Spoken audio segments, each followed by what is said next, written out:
चलो बच्चों आ जाओ, ध्यान देना सभी ने एकदम प्यारे तरीके से। One of the most beautiful standard exam में इसके ऊपर श्योर शॉर्ट क्वेश्चन है।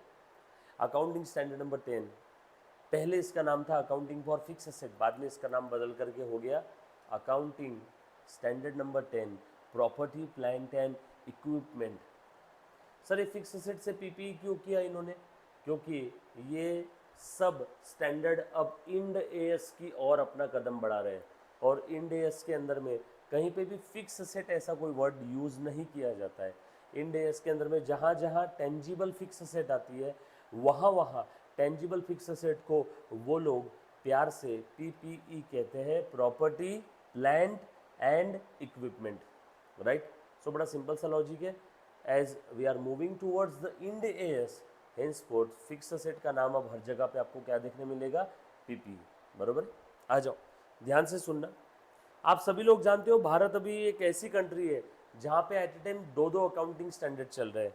एक तो आपके लोकल एएस जिसको आप प्यार से अकाउंटिंग स्टैंडर्ड बोलते हो, और दूसरे स्पेसिफाइड कंपनी के लिए, आपको समझाने के लिए सिंपल लैंग्वेज में, है ना, बड़ी कंपनीज के लिए, बराबर है, लिस्टेड कंपनीज के लिए इंड एएस अप्लीकेबल है, और बाकी कंपनीज के लिए एएस अप्लीकेबल है। और इंडिया में ये दोनों भी स्टैंडर्ड है। काफ़ी सारी ऐसी कंट्रीज है जहाँ पे सिर्फ इंड एएस है, बट इंडिया के अंदर में लोकल एएस भी है और ग्लोबल एएस भी है। सर ये ग्लोबल एएस क्या है? ये ग्लोबल एएस डिटेल के अंदर में इंड एएस का जब इंट्रोडक्शन रहेगा उसके अंदर में पूरा बताया जाएगा आपको, राइट। अभी हाल फिलहाल आप लोग कहाँ पे खड़े हो? Local as. लोकल एएस आपके जो टोटल 29 अकाउंटिंग स्टैंडर्ड्स है, टोटल 32 इशू किए हुए थे, 30, 31, 32 कैंसिल हो गए, विड्रॉ कर लिए गए। 29 अकाउंटिंग स्टैंडर्ड है, उसके अंदर में अकाउंटिंग स्टैंडर्ड नंबर 10 जिसका नाम है property plant and equipment, property plant and equipment, PPE, right. So as 10 सब लोग साथ में है क्या बेटा? बढ़ू में आगे, प्लीज़ ध्यान देना सब लोग। सो एएस 10 की मैं बात करूँ, one of the most important standard, exam के अंदर में 6 से 8 नंबर का क्वेश्चन, और अगर आपके नसीब अच्छे रहे तो 12 नंबर का भी क्वेश्चन इस स्टैंडर्ड के ऊपर आ सकता है। थेरी प्रैक्टिकल दोनों का एक अद्भुत मिश्रण है ये वाला स्टैंडर्ड, इसमें थेरी भी है प्रैक्टिकल भी है। आपको case study theory based question भी आ सकता है और प्रैक्टिकल क्वेश्चन भी इसके ऊपर आ सकता है। अच्छा, इस स्टैंडर्ड की एक और खास बात बता देता हूँ, आपको पता होगा पहले था अकाउंटिंग स्टैंडर्ड नंबर 6 जिसका नाम था depreciation accounting, accounting for depreciation, और एक स्टैंडर्ड था एएस 10 जिसका नाम था अकाउंटिंग फॉर फिक्स्ड एसेट। ये दोनों स्टैंडर्ड की जगह अब क्या आ गया है? एएस 10 पीपीई, मतलब एएस 6 डिप्रिसिएशन भी नहीं है, एएस 10 फिक्स एसेट भी नहीं है, इन दोनों की जगह आ गया है न्यू एएस 10 जिसका नाम है प्रॉपर्टी प्लांट एंड इक्विपमेंट। सब लोग साथ में है क्या? हेलो, प्लीज़ ध्यान देना बेटा। आ जाओ थोड़ा सा आगे बढ़ते हैं। सबसे पहले इंट्रोडक्शन से स्टार्ट करो, धीरे धीरे पढ़ेंगे, समय लगा चलेगा। ये स्टैंडर्ड बहुत ज़्यादा ज़रूरी है, आपको इंटर और फाइनल दोनों जगह काम आने वाला है। सर फाइनल में तो हमने सुना था सिर्फ इंड एएस है, तो ये एएस 10 फाइनल में कैसे काम आएगा? आपको एक चीज़ बता दूँ, इंड एएस में एक स्टैंडर्ड है for property plant and equipment, right. Same standard यहाँ पे एएस में है, 99% कॉपी पेस्ट है। यानी आप एएस के नाम पे इंड एएस ही पढ़ रहे हो अगर मैं एएस 10 की बात करूं। मतलब इस स्टैंडर्ड के अंदर में प्रॉपर्टी प्लांट एंड इक्विपमेंट के अंदर में प्रोविजन सारी कौन सी दी है? इंड एएस की ही प्रोविजन है। सो आप जाने अनजाने में क्या पढ़ रहे हो? Ind AS, global accounting standard related to property plant and equipment. इसीलिए मैंने बोला कि ये स्टैंडर्ड आपको फाइनल में भी काम आने वाला है, राइट। सब लोग साथ में बेटा, पक्का? देखो कोई तो एक बच्चा अपसेंट है, राइट। हेलो, प्लीज़ ध्यान देना अच्छे से। Objective of this standard is to prescribe the accounting treatment for property plant and equipment. इसका ऑब्जेक्टिव बड़ा सिंपल है, accounting treatment related to property plant and equipment है, प्रॉपर्टी प्लांट एंड इक्विपमेंट का accounting treatment कैसे करना है, initial recognition कैसे करना है, साल के आखिरी में रिवैल्यूएशन करना है नहीं करना, अगर रिवैल्यूएशन किया तो कैसे करना है, उस प्रॉपर्टी प्लांट एंड इक्विपमेंट के ऊपर डिप्रिसिएशन कैसे चार्ज होगा, डिप्रिसिएशन चार्ज किया तो उसकी ट्रीटमेंट क्या रहेगी। मैंने अभी थोड़ी देर पहले बताया कि AS10 के अंदर में पीपीई का डिप्रिसिएशन, पीपीई की accounting treatment, revaluation, recognition, measurement, presentation, disclosure, सारी चीजें related to property plant and equipment सब कहाँ पे है बेटा, इस अकाउंटिंग स्टैंडर्ड नंबर 10 में। सब लोग प्लीज साथ में रहना। बढ़ो आगे, थोड़ा सा ध्यान देना बेटा सब लोग। So objective of this standard is very simple, ये बस हमें अकाउंटिंग ट्रीटमेंट बताएगा related to property plant and equipment. देखो क्या लिखा है, prescribe accounting treatment for PPE helps the user of the financial statement to understand information about PPE and changes in such investment. In such investment, such means in PPE. Investment, changes in such investment, such मतलब यहाँ पे किसकी बात चल रही है, PPE, right? सब साथ में। Principal issues in accounting for PPE, सबसे पहला इशू है पीपीई का रिकॉग्निशन कैसे करना है, किस कॉस्ट पे करना है, मेजरमेंट कैसे करना है, प्रेजेंटेशन कैसे रहेगा, डिस्क्लोजर उससे रिलेटेड क्या क्या रहेंगे, वो सारे इशू हम लोग डील करने वाले हैं इस अकाउंटिंग स्टैंडर्ड नंबर 10 में। सो आज के बाद अगर आपसे कोई भी सवाल पूछे कि प्रॉपर्टी प्लांट एंड इक्विपमेंट का अकाउंटिंग कैसे होगा, तो उसको नहीं दरा, पीपीई का अकाउंटिंग होगा एज पर AS10। दूसरा, पहला इशू है जो हम लोग इसमें डील करने वाले वो है रिकॉग्निशन ऑफ पीपीई। दूसरा, determination of their carrying amount. Carrying amount का मतलब होता है बेटा बुक्स ऑफ अकाउंट्स में किस वैल्यू पे कैरी करने वाले, बुक्स ऑफ अकाउंट्स में किस वैल्यू पे हम लोग इस पीपीई को कैरी करेंगे, सो डिटर्मिनेशन ऑफ कैरिंग अमाउंट। तीसरा, डिप्रिसिएशन चार्ज, जो कि अभी थोड़ी देर पहले बताया, AS6 पहले जो था अब वो विड्रॉ हो चुका है, AS6 भी किसके साथ आ गया, अब AS10 के साथ, तो AS10 के अंदर में डिप्रिसिएशन चार्ज। और लास्ट में impairment losses to be recognise related to them PPE.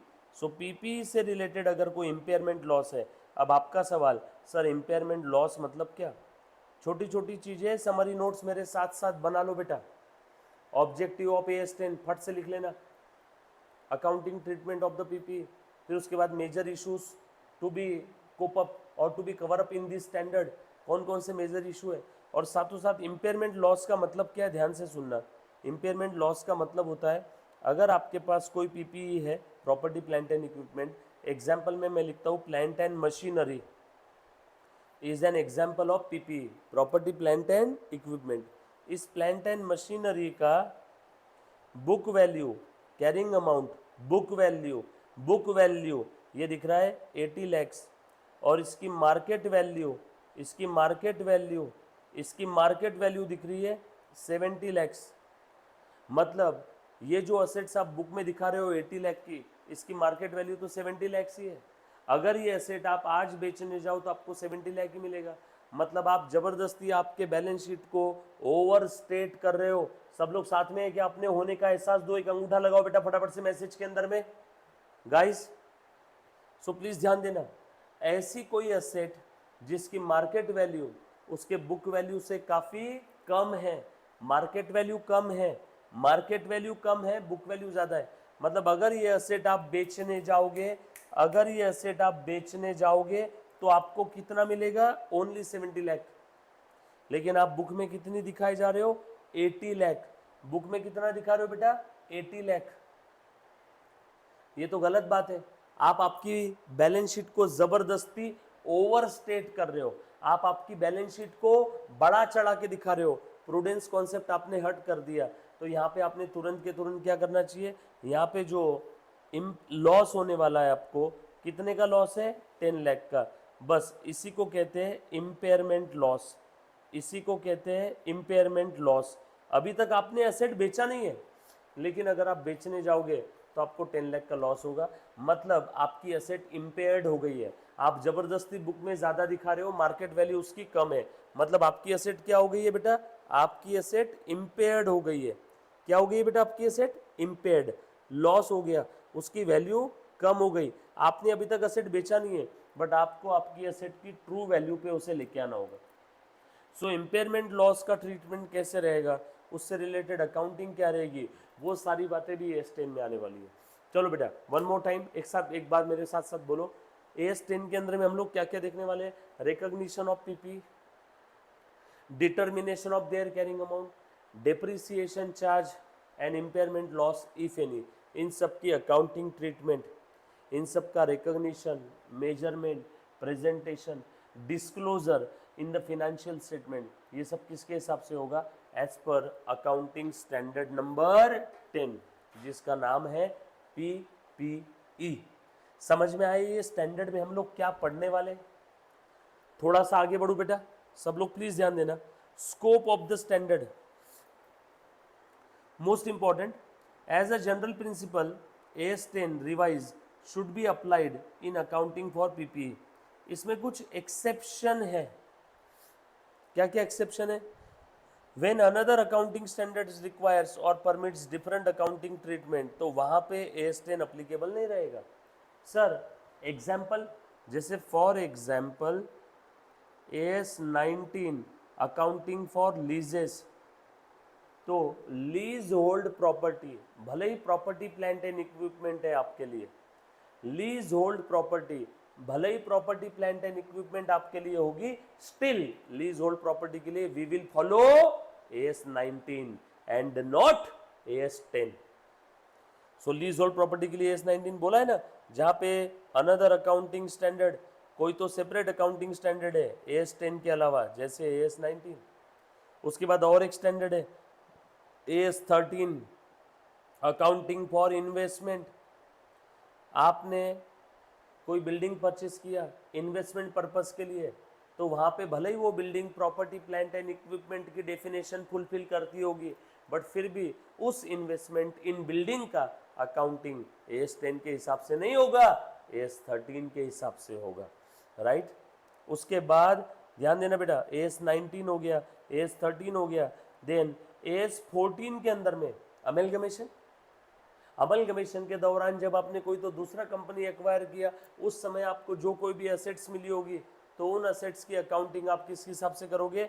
AS14 के हिसाब से करोगे, ना कि AS10 के हिसाब से करोगे। तो वही तो यहाँ पे कहना चाह रहे हो लोग, जब कभी भी कोई दूसरा अकाउंटिंग स्टैंडर्ड किसी प्रॉपर्टी प्लांट एंड इक्विपमेंट के लिए कोई डिफरेंट अकाउंटिंग ट्रीटमेंट बताएगा, तो वहां पे AS10 अप्लीकेबल नहीं रहेगा, वहां पे AS10 अप्लीकेबल नहीं रहेगा। ये बात क्लियर है कि सभी को? चलो आगे, पक्का? यहां तक किसी बच्चे को कोई डाउट है तो प्लीज एक बार पहले पूछो।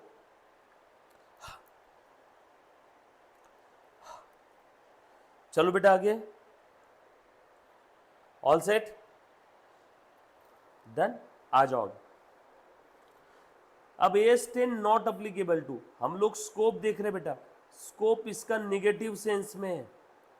AS10 not applicable to biological asset, AS10 not applicable to wasting asset, AS10 not applicable to biological asset. Biological asset मतलब क्या?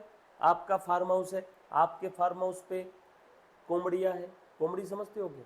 अरे यस और नो, कुक कुक कुक कुक कुक कुक कुक। आपके फार्म हाउस पे घोड़े हैं, आपके फार्म हाउस पे गाय है, भैंसे है, बैल है, सुअर रखे हैं आपने, तो ये सब बायोलॉजिकल एसेट है बेटा।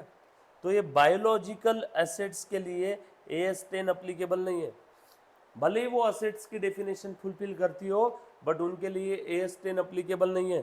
सो आज के बाद अगर आपसे कोई पूछे AS10 किसके लिए अप्लीकेबल नहीं है, तो उनको बोलना जहां कहीं पे भी कोई प्रॉपर्टी प्लांट एंड इक्विपमेंट के लिए सेपरेट अकाउंटिंग स्टैंडर्ड है, जैसे AS19, AS13, AS14, तो उनके लिए AS10 अप्लीकेबल नहीं है। प्लस बायोलॉजिकल एसेट्स के लिए AS10 अप्लीकेबल नहीं है, प्लस वेस्टिंग एसेट्स के लिए, जो मिनरल इंडस्ट्री के अंदर में, एक्सट्रैक्टिंग इंडस्ट्री के अंदर में आती, including mineral rights, expenditure on the exploration for the extraction of the minerals, oil, natural gases and similar non regenerative resources.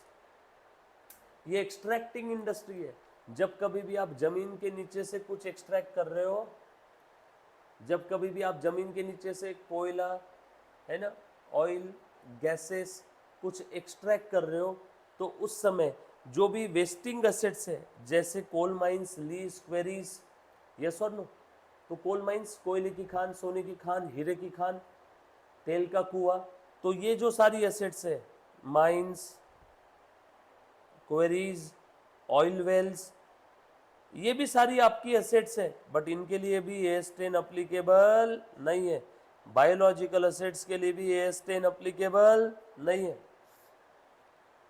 But biological assets के अंदर में मुन्ना प्लीज ध्यान देना, प्लीज ध्यान दे दो, जो भी आपके सजीव लिविंग एनिमल्स है ना, बायोलॉजिकल एसेट्स है, उन जो रिलेटेड टू एग्रीकल्चरल एक्टिविटी है, उन सभी के लिए AS10 अप्लीकेबल नहीं है। बट यहाँ पे स्पेसिफिक एक्सेप्शन दिया है, biological assets other than bearer plants,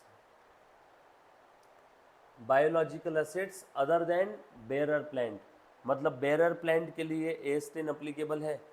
AS10 किसके लिए अप्लीकेबल नहीं है? नहीं में एक्सेप्शन दिया है, नॉट में नॉट, मतलब यस, बरोबर है क्या? निगेटिव लिस्ट में एक्सेप्शन दिया है, मतलब अप्लीकेबल है। ये पॉइंट समझ में आएगा बेटा सभी को? प्लीज टेल मी यस और नो। निगेटिव लिस्ट में एक्सेप्शन है, बरोबर है। क्या बोला है कि AS10 बायोलॉजिकल एसेट्स के लिए अप्लीकेबल नहीं है। Biological assets T, bushes, horses, animals, सुअर, गाय, बैल, ये जो है सभी, इनके लिए AS10 अप्लीकेबल नहीं है। बट आगे एक्सेप्शन लिखा है कि बेरर प्लांट ये एक्सेप्शन में नहीं आता, मतलब बेयर प्लांट ये नॉट अप्लीकेबल वाली लिस्ट में नहीं आता, मतलब बेरर प्लांट के लिए AS10 अप्लीकेबल है। अब आपका सवाल, सर बेरर प्लांट यानी क्या? बेरर प्लांट यानी ऐसा प्लांट जो अपने ऊपर बेयर कर रहा है फ्रूट्स, फल, फ्रूट्स, फूल, यस और नो, और जिसकी लाइफ 1 साल से ज़्यादा है। और जब कभी भी हम लोग उस प्लांट का फ्रूट सेल करेंगे, तब उस प्लांट को सेल नहीं कर रहे, बस उस प्लांट के ऊपर जो हमें आउटपुट मिल रहा है। एक बेस्ट एग्जांपल, नारियल का झाड़, मैं सेल करूँगा तो नारियल सेल करूँगा, झाड़ सेल नहीं करने वाला हूँ। आम का झाड़ मैं सेल करूँगा तो आम सेल करूँगा, आम का झाड़ सेल नहीं करूँगा। तो ये आम का झाड़, नारियल का झाड़, ये सब बेरर प्लांट की डेफिनेशन में आ जाते हैं, जो अपने ऊपर फल फ्रूट्स बेयर कर रहे हैं, यस और नो। तो बेरर प्लांट के लिए AS10 अप्लीकेबल है, yes or no? So AS10 applies to the bearer plant, but it does not apply to the produce on the bearer plant. Plant के लिए AS10 अप्लीकेबल है, but उस plant के ऊपर आम लग रहे हैं, तो आम के लिए AS10 अप्लीकेबल है क्या? नो, मेरा आम बेचने का धंधा है, उस बेरर प्लांट के ऊपर आम लग रहे हैं, तो आम मेरे लिए हो गया goods, inventory, current asset. Current asset के लिए AS10 अप्लीकेबल है क्या? नो, क्योंकि AS10 किसके लिए अप्लीकेबल है? PPE। सर PPE का मतलब तो बता दो। यस, अभी बताता हूँ। PPE का मतलब पहले समझ लो। There are 2 conditions to be satisfied for a tangible item to be called PPE। तो ये तो एक चीज समझ में आई कि टेंजिबल असेट्स को ही PPE बोलेंगे, बट सारी टेंजिबल असेट्स को नहीं, वो टेंजिबल असेट जो ये दोनों कंडीशन फुलफिल करेगी, वो टेंजिबल असेट्स जो ये दोनों के दोनों कंडीशंस फुलफिल करेगी, यस और नो। कौन सी 2 कंडीशन है? ध्यान से सुनना बेटा सब लोग, आ जाओ। PPE tangible items. सर इसका मतलब इंटेंजिबल आइटम PPE में आते ही नहीं है क्या? No, therefore intangible assets not covered under PPE। एक बच्ची थोड़ी देर पहले चली गई थी, वापस आ गई। सर क्यों? क्योंकि इंटेंजिबल असेट के लिए सेपरेट स्टैंडर्ड है, accounting standard number 26। Intangible assets को एक सेपरेट स्टैंडर्ड में डाल दिया गया है, AS26। और जो टेंजिबल आइटम है, जो टेंजिबल असेट्स है, जो टेंजिबल असेट्स है, उसमें भी वो जो ये दोनों कंडीशन फुलफिल कर रही है टेंजिबल में, उन्हीं के लिए चलेगा मुन्ना, उन्हीं के लिए AS10 अप्लीकेबल। कुछ बात समझ में आ रही क्या? एक बार बच्चों सब लोग आ जाओ। AS10 हम लोगों ने किसकी तरह कॉपी पेस्ट किया है? इंड AS की तरह। पहले इसका नाम था property plant and equipment, property plant नहीं, पहले इसका नाम था फिक्स असेट, बाद में इसका नाम हो गया प्रॉपर्टी प्लांट एंड इक्विपमेंट। उसमें भी कौन सा आइटम, टेंजिबल आइटम्स, क्योंकि इंटेंजिबल के लिए सेपरेट अकाउंटिंग स्टैंडर्ड्स है, सेपरेट अकाउंटिंग स्टैंडर्ड है AS 26। AS 10 किसके लिए अप्लीकेबल नहीं है, जब कभी भी प्रॉपर्टी प्लांट एंड इक्विपमेंट जैसी कोई एसेट्स है उसके लिए सेपरेट स्टैंडर्ड है, like AS 19, like AS 13, like AS 14, बरोबर है, जो हमने थोड़ी देर पहले बताया। तो उसके लिए AS 10 अप्लीकेबल नहीं है। उसके अलावा बायोलॉजिकल असेट्स के लिए AS 10 अप्लीकेबल नहीं है, बट बेरर प्लांट के लिए AS 10 अप्लीकेबल है। वेस्टिंग असेट्स के लिए AS 10 अप्लीकेबल नहीं है, like coal mines, oil wells, quarries, इन सब के लिए AS 10 अप्लीकेबल नहीं है। ये स्कोप में हमने देखा। अब बार बार पीपी पीपी पीपी वर्ड आ रहा है, तो पीपी मतलब आप लोगों ने अब तक बचपन से सिर्फ यही पढ़ा था, पीपी मतलब फिक्स असेट। थोड़ा सा डिटेल में देखते हैं। पीपी क्या, वो टेंजिबल असेट्स जो ये दोनों कंडीशन फुलफिल करेंगे उन्हीं को हम लोग प्रॉपर्टी प्लांट एंड इक्विपमेंट बोलने वाले। ध्यान से सुन, पहला condition number 1, held for use in the production और supply of the goods and services. ऐसी टेंजिबल असेट जो बिजनेस में प्रोडक्शन और बिजनेस में सप्लाई ऑफ गुड्स के लिए यूज हो रही है, प्रोडक्शन ऑफ गुड्स और सप्लाई ऑफ गुड्स, और बिजनेस में सप्लाई ऑफ सर्विसेज के लिए यूज हो रही है। या फिर ऐसी टेंजिबल असेट्स जो हम लोग बिजनेस में यूज कर रहे हैं किसी और को रेंट पे देने के लिए, जैसे मेरे पास 10 ट्रक पड़े हैं, फ्लीट ऑफ ट्रक्स, वो ट्रक्स में किराए से देता हूँ लोगों को माल इधर उधर ले जाने के लिए, तो क्या वो ट्रक मेरे लिए पीपी है क्या? यस, टेंजिबल आइटम, ये रेंटल देने के लिए अवेलेबल है। या मेरे पास कोई एक मशीनरी है जो बिजनेस में मैं प्रोडक्शन के लिए यूज करता हूँ, या मेरे पास एक मशीन है, मैं चार्टर्ड अकाउंटेंट हूँ, मेरे पास एक मशीन है जिसको आप लोग कंप्यूटर कहते हो, उस कंप्यूटर से मैं मेरे क्लाइंट को सर्विस देता हूँ, तो क्या वो भी ये कंडीशन फुलफिल कर रही है क्या? यस।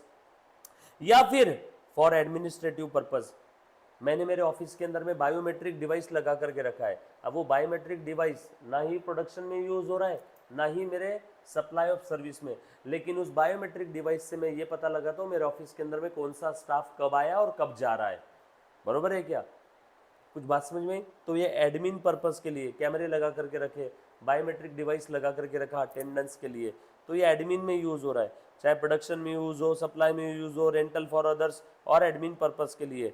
ऐसी वो सारी टेंजिबल असेट जो मैं बिजनेस में हेल्ड कर रहा हूँ, जो कि यूज कर रहा हूँ फॉर प्रोडक्शन और supply service, for rental to others और फॉर एडमिनिस्ट्रेटिव पर्पज, मतलब कंडीशन 1 पूरा।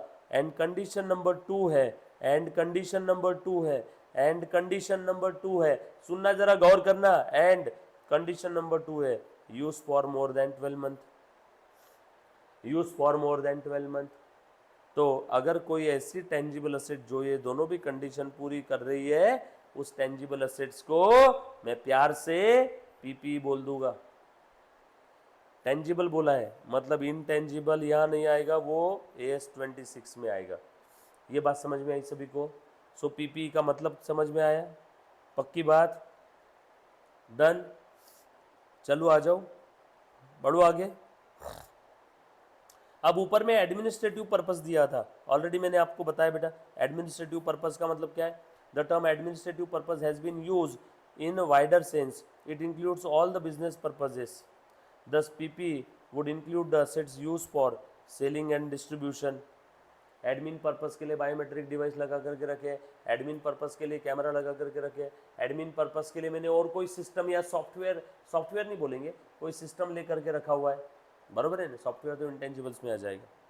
बरोबर है? So PP includes all the asset use for selling and distribution. अब यहाँ पे बिजनेस पर्पस बहुत वाइड सेंस में लिया हुआ है। बिजनेस पर्पस में मेरे सारे डायरेक्ट और इनडायरेक्ट सारे पर्पस आ गए। मेरी फैक्ट्री है आपको समझाने के लिए गुवाहाटी में, और मेरा एडमिन ऑफिस है पुणे में, तो पुणे के अंदर में जो असेट्स है जिनकी मदद से मैं मेरी फैक्ट्री भी मैनेज कर रहा हूँ, मैं मेरे स्टाफ को भी मैनेज कर रहा हूँ, तो वो भी सारी असेट्स बिजनेस पर्पस के लिए यूज हो रही है, ऐसा समझा जाएगा। वाइडर सेंस में इसका मीनिंग है। So all the assets use for selling distribution in the business, finance and accounting, personal and other function of the enterprise. Selling distribution के लिए यूज कर रहे हैं, फॉर एग्जाम्पल टेम्पो हमारे खुद के खरीदे हुए हैं, ट्रक हमारे खुद के खरीदे हुए, या फिर और कोई लॉजिस्टिक डिवाइस हमने लेकर के रखा है जो हमारे सेलिंग डिस्ट्रीब्यूशन को मैनेज करता है। फाइनेंस एंड अकाउंटिंग का बेस्ट एग्जांपल है लैपटॉप, जो फाइनेंस अकाउंटिंग के लिए यूज़ हो रहा है। इसके लिए बेस्ट एग्जांपल है बेटा biometric device, personal and other function के लिए बायोमेट्रिक डिवाइस है। या फिर कोई बिजनेस में कॉफ़ी मशीन लगा करके रखी है, कॉफ़ी मशीन लगा करके रखी है, ये भी तो है ना बिजनेस के ऑफिस स्टाफ के लिए कॉफ़ी बनाने के लिए। तो ये सब मेरे लिए प्रॉपर्टी प्लांट एंड इक्विपमेंट में आ जाएंगे। कल चल के कोई बच्चा सवाल ये ना पूछ ले कि सर कॉफ़ी मशीन प्रोडक्शन में यूज़ नहीं हो रही, सप्लाई ऑफ सर्विस में भी यूज़ नहीं हो रही, कहाँ पे यूज़ हो रही है? एडमिन पर्पस के लिए। यस और नो? उसके बाद आइटम्स ऑफ द पीपीई, ध्यान से सुनना, may also be acquired for the safety और एनवायरमेंटल रीजन्स। सर इसका बेस्ट एग्जांपल दो। फायर एक्सटिंग्विशर सिस्टम, आपने देखा होगा मॉल्स के अंदर में वो रेड कलर के पाइप, लोहे के पाइप लगे रहते हैं और उसके अंदर में से फवारे जैसी एक ढिंगरी बाहर आई हुई रहती है, देखो दिख रहा है क्या?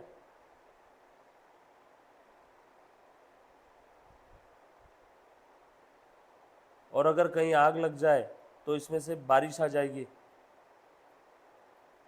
तो ये फायर एक्सटिंग्विशर सिस्टम भी आपका पीपीई के अंदर में आ जाएगा। आपने एनवायरमेंटल सेफ्टी के लिए लेकर के रखा है ना, एनवायरमेंटल सेफ्टी के लिए लेकर के रखा है, तो ये भी पीपीई के अंदर में आ जाएगा।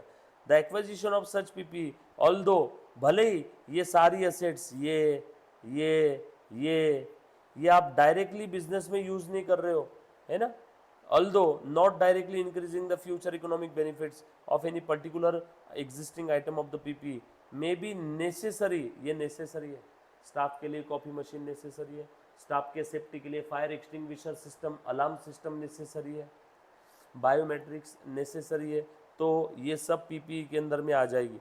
सच items of the PPE qualify there for recognition and because they enable an enterprise to derive the future economic benefit from related asset in excess of what could be derived had those item not be acquired।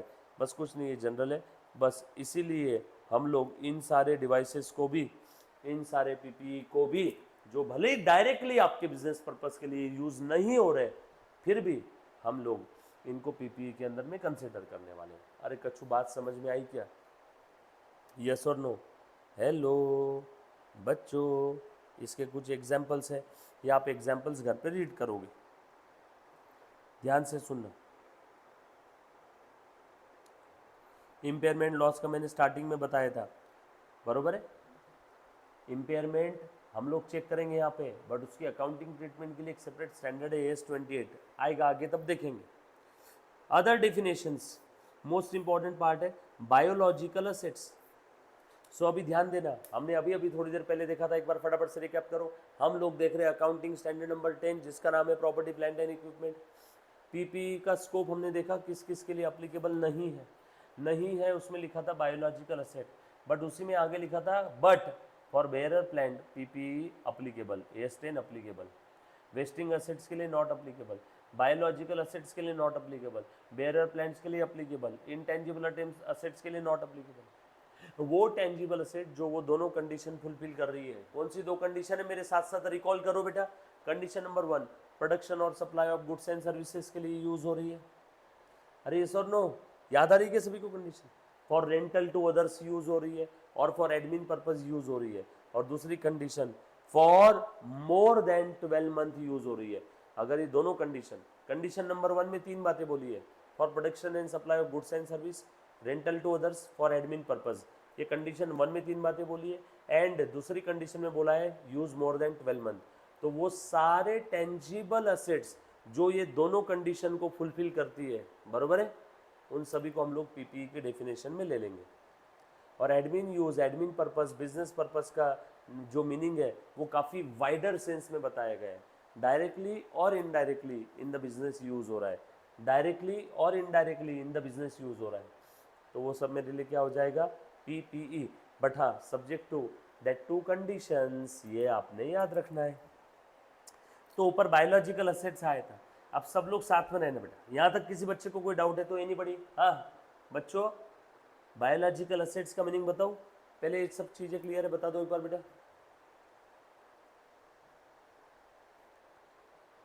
All set.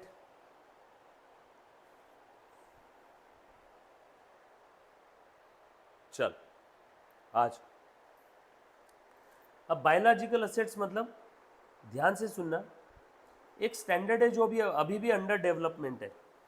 एक standard है accounting standard on agriculture, ये अभी तक आया नहीं है, आ जाएगा बहुत जल्द आपके सिलेबस में भी। Is under formulation which will cover the accounting for life stock till the time, जब तक ये स्टैंडर्ड नहीं आ जाता, till the time accounting standard on agriculture is issued, जब तक accounting standard on agriculture issue नहीं होता, accounting for life stock meeting the definition of PP will be covered under AS10। बड़े काम की बात बोली इन्होंने, जब तक अकाउंटिंग स्टैंडर्ड फॉर एग्रीकल्चर नहीं आ जाता तब तक लाइफ स्टॉक जो पीपीई की डेफिनेशन का क्राइटेरिया फुलफिल कर रहा है ना सर। एग्जांपल इसका, जैसे मेरे पास में कोई एक लाइफ स्टॉक है जो बिजनेस में सप्लाई ऑफ गुड्स के लिए मैं यूज़ कर रहा हूँ, गधा है, बरोबर है, मोर देन 12 मंथ उसका यूज़ है, बरोबर है, कंडीशन फुलफिल हो रही है, तो उसको मैं कहाँ पे ले सकता हूँ बेटा, प्लीज़ ध्यान देना, AS10 के अंदर में।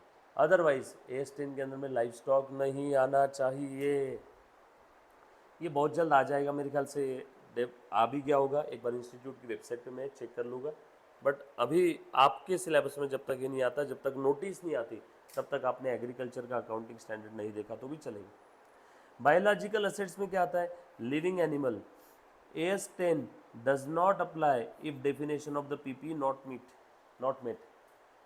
वैसे देखा जाए तो लाइव स्टॉक के लिए AS10 अप्लीकेबल नहीं है, बट वो लाइव स्टॉक अगर पीपी की वो दोनों कंडीशन फुलफिल कर रहा है तो यस, उस लाइव स्टॉक के लिए AS10 अप्लीकेबल है। कब तक, जब तक अकाउंटिंग स्टैंडर्ड ऑन एग्रीकल्चर आपके लिए अप्लीकेबल नहीं हो जाता। और दूसरा, प्लांट भी आ जाएगा कि इसमें AS10 revise applies to bearer plant.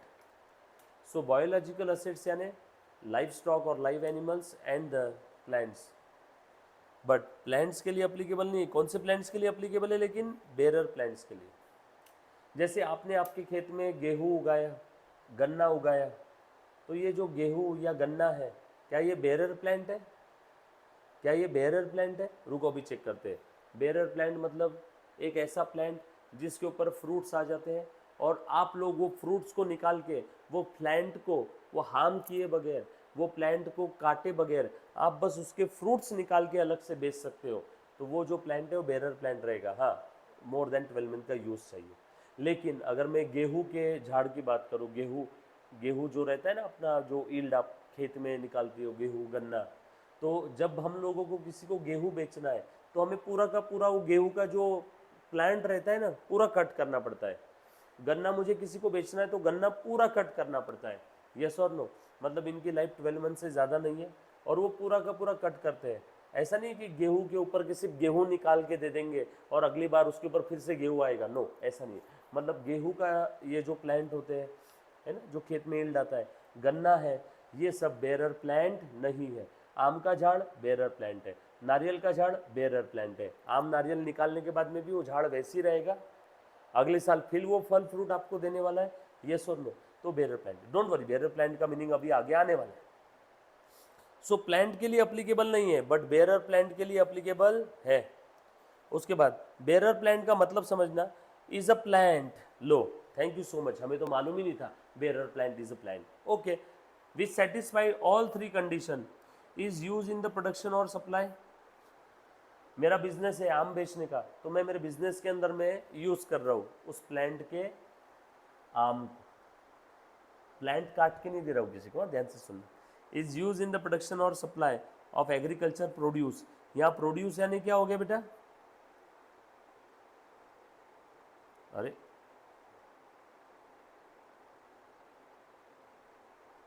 बराबर है, ये है प्रोड्यूस। आगे क्या बोला है, expected to bear a produce for more than 12 month. ऐसा नहीं कि सिर्फ एक बार आम आ जाएंगे उसके बाद जीवन में कभी आम नहीं आएंगे। गन्ने के झाड़ का कैसा रहता है, एक बार गन्ना आ गया पूरा कट करके आप उसको आगे बेच देते हो एज इट इज, ट्रक के अंदर में लोड करके, फिर से उस पर गन्ना आएगा क्या, नो। गेहूं के, चावल की अगर मैं खेती की बात करूं, एक बार गेहूं की, धान की कटाई होने के बाद वापस उसके ऊपर गेहूं आएगा क्या, नो, आपको फिर से उसके लिए मेहनत करनी होगी, बरोबर है। तो बेरर प्लांट के अंदर में एक बार उसके प्रोड्यूस को निकाल दिया तो अगले साल फिर से आम आएंगे, फिर आम निकाल लिए तो अगले साल फिर से आम आने वाले, यस और no. So expected to bear a produce for more than 12 month and has remote likelihood of being sold as agriculture produce. इसकी पॉसिबिलिटी काफी कम है, remote likelihood of being sold as agriculture produce. मैं आम बेचूंगा लेकिन इसकी possibility बहुत कम है कि पूरा का पूरा आम का झाड़ ही बेच दूं। समझ में आया क्या? रिमोट पॉसिबिलिटी और remote likelihood of being sold as agriculture produce except for incidental scrap scale. मान लो मैंने पूरा का पूरा मेरा खेत ही बेच दिया है ना, फार्म खेती बेच दी, उस खेती के अंदर में जो आम के झाड़ थे वो भी बाय डिफॉल्ट बिक गए, इंसिडेंटल स्क्रैप स्केल, यस और नो। तो वो अगर एक्सेप्शनल सिचुएशन छोड़ दिया जाए तो मैं उस आम के झाड़ को नहीं सेल करूंगा नियर फ्यूचर में, मैं सिर्फ उसके आम सेल करने वाला हूँ, पूरे आम के प्लांट को सेल नहीं करूंगा। बस वो लिखा है यहाँ पे, आम का पूरा झाड़ सेल करने की पॉसिबिलिटी बहुत कम है। सो ध्यान से सुनना, ये 3 कंडीशन अगर फुलफिल हो जाती है तो यस, उस प्लांट को हम लोग बेरर प्लांट बोलेंगे। सो डेफिनेशन की शुरुआत में क्या लिखा है? Bearer plant is a plant, हाँ one more time, bearer plant is a plant which satisfy all 3 conditions. Condition number 1 is used in the production or supply of agriculture produce. Condition number 2, expected to bear a produce for more than 12 months. Condition number 3, remote likelihood or very remote possibility to sell such a plant as agriculture produce. Yes or no? Except scrap sale, incidental to scrap sale. चलेगा? All set?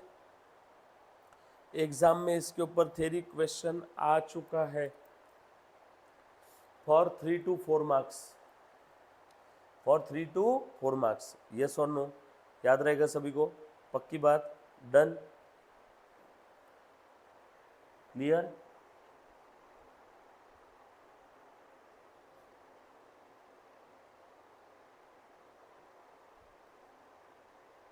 चल, all set. हाँ, कोई bearer plant अब अगर use में नहीं है, उससे कोई प्रोड्यूस आ ही नहीं रहा है, हम लोग उसको काट देंगे या जला देंगे, निकाल के स्क्रैप सेल कर देंगे, तो उसके बाद वो मेरे बुक्स में पीपीई बोल के नहीं दिखेगा। What are not bearer plant? Plants cultivated to be harvested. हमने इसीलिए कल्टीवेट किया, हमने इसीलिए उन सारे प्लांट्स को बढ़ाया ताकि मैं कल चल के हार्वेस्ट कर सकूं, गेहूं चावल हार्वेस्टिंग कर लेता हूं ना मैं, तो ये सब बेरर प्लांट नहीं है। कल चल के मैं इनको हार्वेस्ट कर दूंगा और पूरा का पूरा as it is agriculture produce बेच दूंगा, मतलब ये बेरर प्लांट नहीं है। Trees grown for the use as a lumbar,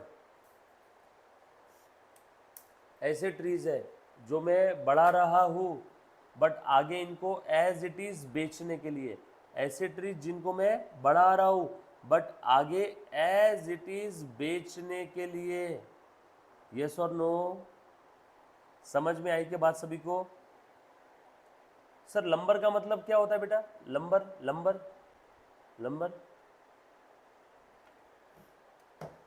जैसे बेस्ट एग्जांपल बता दो, मैंने एक सागवान का झाड़ लगाया, सागवान का झाड़ लगाया और आगे मैं सागवान के झाड़ को कट करके बेच दूंगा, इस पे कोई फ्रूट्स वगैरह नहीं आने वाले, इसको बस मैं बड़ा कर रहा हूँ just for the purpose to cut it down in the future and to sell, to be use for the commercial purpose, और किसी को मैं आगे बेच दूंगा पैसा कमाने के लिए, इकोनॉमिक एक्टिविटी के लिए, यस और नो? पूरे के पूरे प्लांट को एज इट इज बेच दूंगा, तो वो बेरर प्लांट में नहीं आएगा, क्योंकि वहाँ पे मैं उसके प्रोड्यूस नहीं बेच रहा हूँ, वहाँ पे मैं एज इट इज पूरे प्लांट को सेल कर रहा हूँ, यस और नो? क्लियर? चलो आगे। उसके बाद plants cultivated to produce when there is no more than remote likelihood that entity will also harvest and sell the plant as agriculture produce other than as incidental scrap scale. भाई साहब बहुत बड़ी बात बोल दी इन्होंने, ध्यान से सुनना, ध्यान से सुनो बेटा। Plants cultivated to produce when there is more than remote likelihood, बहुत ज़्यादा चांसेस है that the entity will also harvest and sell the plant as agriculture produce. जब कभी भी मैं कोई ऐसा प्लांट लगा रहा हूं कि उस प्लांट के प्रोड्यूस को भी बेच दूंगा, और इसकी भी बहुत ज्यादा पॉसिबिलिटी है कि उस प्लांट को भी बेच दूंगा। मतलब मैं अंडा भी बेच रहा हूं और वो अंडा पैदा करने वाली मुर्गी भी बेच रहा हूं, मुर्गी बेचने की भी चांसेस बहुत ज्यादा है। ऐसा प्लांट जिसके प्रोड्यूस को भी बेच दूंगा, और मोर देन रिमोट लाइक्लीहुड, मतलब चांसेस बहुत ज्यादा है कि हम लोग उस प्लांट को भी सेल कर देंगे as agriculture produce. Trees which are cultivated both for their fruit and their lumber. Lumber मतलब क्या होता है? वो ट्री को कट करके उससे जो भी लकड़ी मिलती है, उस लकड़ी को आगे हम लोग बेच देते हैं, आगे कोई भी उसे यूज करता है, उससे कोई सामान बनाता है, बेच देता है। मतलब मेरी नजर सिर्फ उस ट्री के फ्रूट्स के ऊपर ही नहीं है, तो उस ट्री के लंबर के ऊपर भी है। मैं सिर्फ वो ट्री के फ्रूट्स नहीं बेचने वाला हूं, उस ट्रीज के फ्रूट्स के साथ साथ मैं पूरे के पूरे ट्री को भी कट करके बेच दूंगा। इसका एग्जाम्पल बताऊं? काफी बार क्या होता है, मैं केले के झाड़ लगाता हूं, केले के झाड़, बनाना ट्री, तो मैं केले भी बेचने वाला हूं और वो केले का झाड़ भी बेच देता हूं मैं। केले के झाड़ काफ़ी बार दिवाली के समय केले के झाड़ लगाते हैं ना लोग घर के बाहर, साउथ इंडियन लोग केले के झाड़ के पत्तों पे खाना खाते हैं, तो केले का झाड़ भी मैं सेल कर दूंगा और केले भी सेल कर दूंगा। इसी इंटेंशन से मैंने उस प्लांट को कल्टीवेट किया था, तो वो बेरर प्लांट में नहीं आएगा। एक ही इशारा है इनका कि भैया बेरर प्लांट अगर तुम किसी को बोल रहे हो तो तुम उस प्लांट को सेल नहीं करोगे, उस प्लांट के फ्रूट्स को, फल को सेल करने वाले हो। प्लांट अगले साल फिर से फ्रूट तुम्हें देगा, मोर देन 12 मंथ वो तुम्हारे पास प्लांट रहने वाला है। तुम्हारी नजर, तुम्हारी गंदी नजर उस प्लांट पे नहीं है, तुम्हारी नजर बस उस प्लांट के फ्रूट्स पे है, तो वो हो जाएगा बेरर प्लांट। कुछ बात समझ में आई क्या? आगे एनुअल क्रॉप्स। एनुअल क्रॉप्स गेहूं, चावल, है ना, दाल, ये सारे आपके एनुअल क्रॉप्स है। ये भी बेरर प्लांट्स में नहीं आएंगे, नहीं आएगा, नहीं आएगा, नहीं आएगा। मेज, मक्का, गेहूं, दाल, चावल। एग्रीकल्चर प्रोड्यूस का मतलब क्या है? Agriculture produce is the harvested product. जैसे गेहूं की खेती की मैंने, सारे गेहूं के चाड़ कट करके मैंने ट्रक में लोड कर दिए, तो ट्रक में जो लोड करके रखा हुआ है उसे हम लोग बोलेंगे harvested product. Harvested product of the biological asset. Biological asset वो गेहूं का झाड़ of the enterprise. Agriculture activity का मतलब, ये बेटा सारी डेफिनेशंस हम लोग बेसिक टर्म्स देख रहे हैं, आगे सारी बेसिक टर्म्स हमें यूज करना है मेरे बच्चे। आगे agriculture activity is the management by an enterprise.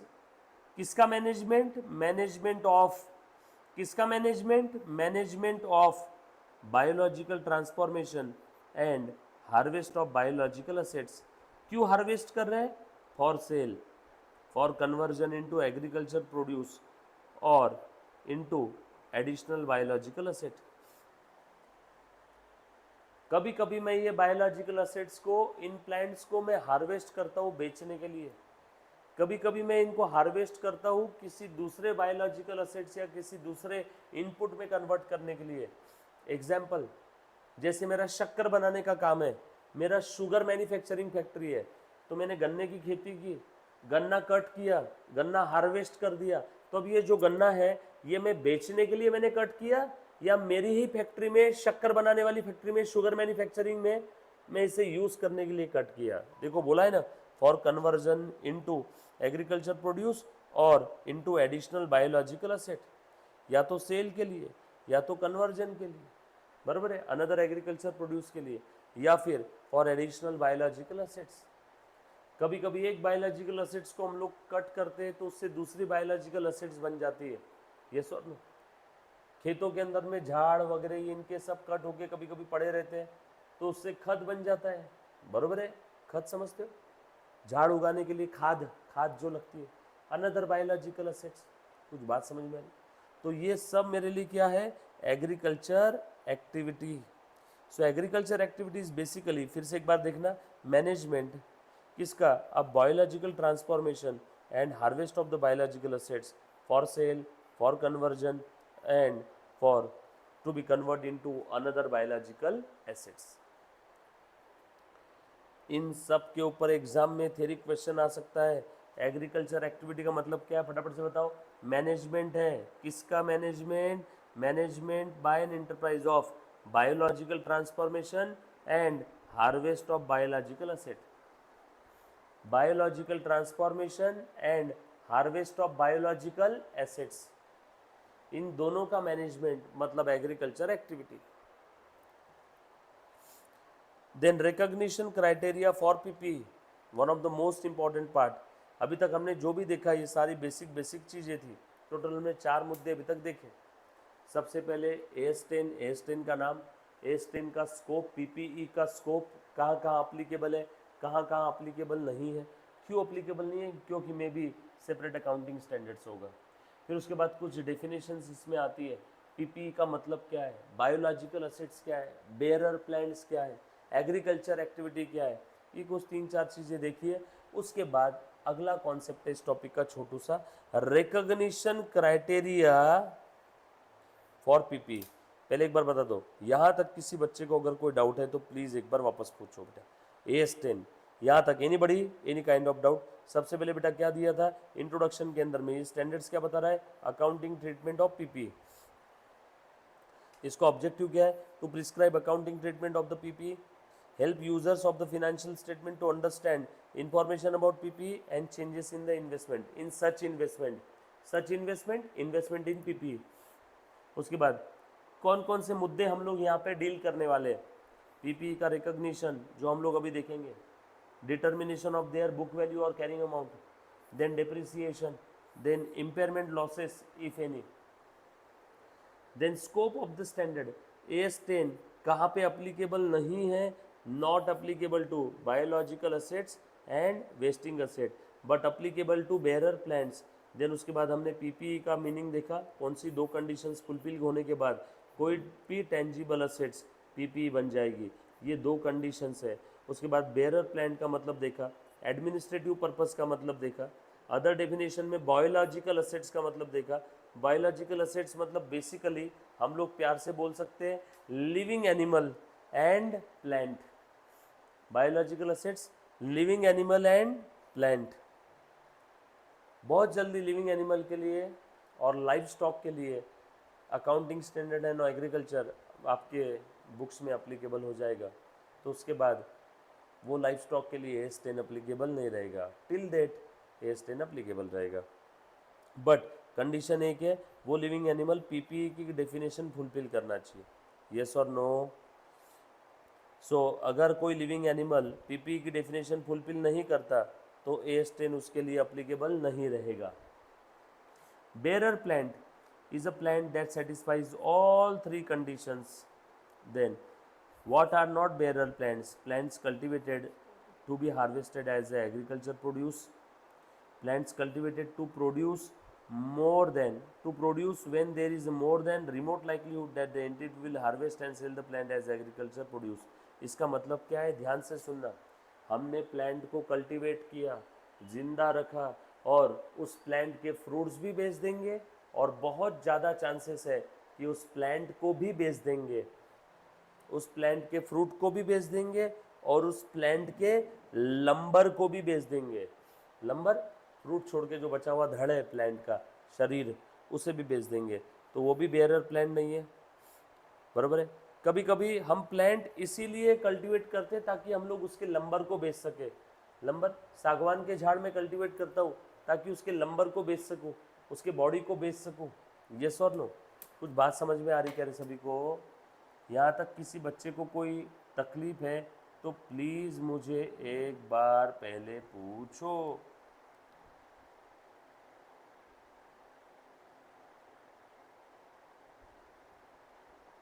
None समझा? लंबर का मतलब बताओ तो, अगर समझ में आ गया तो। जैसे मैंने एक सागवान का शीशम का झाड़ लगाया, वो झाड़ कट करने के बाद जो उसकी लाश पड़ी है, लकड़ा, वुड, कट किया हुआ वुड, हार्वेस्टेड वुड, उसे हम लोग प्यार से बोलेंगे लंबर। उसे हम लोग प्यार से क्या बोलेंगे, लंबर। तो ऐसा कोई प्लांट है जिसके लंबर के लिए मैंने उसे बस ग्रो किया, या ऐसा कोई प्लांट है जिसके फ्रूट्स के लिए और लंबर दोनों के लिए ग्रो किया, या फिर एनुअल क्रॉप है लाइक मेज, वीट, है ना, राइस। देन उसके बाद एग्रीकल्चर एक्टिविटी का मतलब देखा, management of biological transformation and management of harvest of biological assets for the sale, for the conversion और to convert it into additional biological assets, तो उसको हम लोग बोलेंगे एग्रीकल्चर एक्टिविटी। आगे, नाउ रिकॉग्निशन ऑफ पीपीई। अब अच्छे से ध्यान से सुनना बेटा, रिकॉग्निशन ऑफ पीपीई का क्या मतलब है, ये स्टैंडर्ड आपको कैसे बोल रहा है कि पीपीई आपने कैसे रिकॉग्नाइज करना है। ध्यान से सुनो, the cost of an item of PPE should be recognized as an asset if and only if, भाई साहब मेन स्टैंडर्ड अब स्टार्ट होता है। हाँ, इसका ये मतलब नहीं कि अब तक जो पढ़ा वो मेन नहीं है, उसके ऊपर थ्योरी क्वेश्चन आ सकता है 3-4 नंबर का।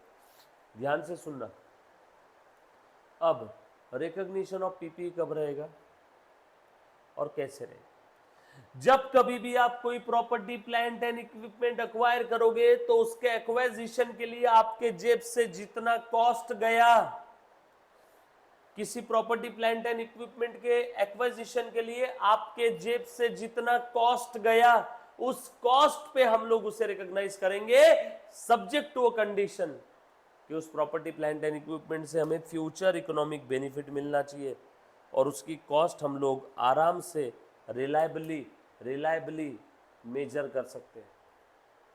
ये दो कंडीशन पूरी करना बहुत ज़रूरी है।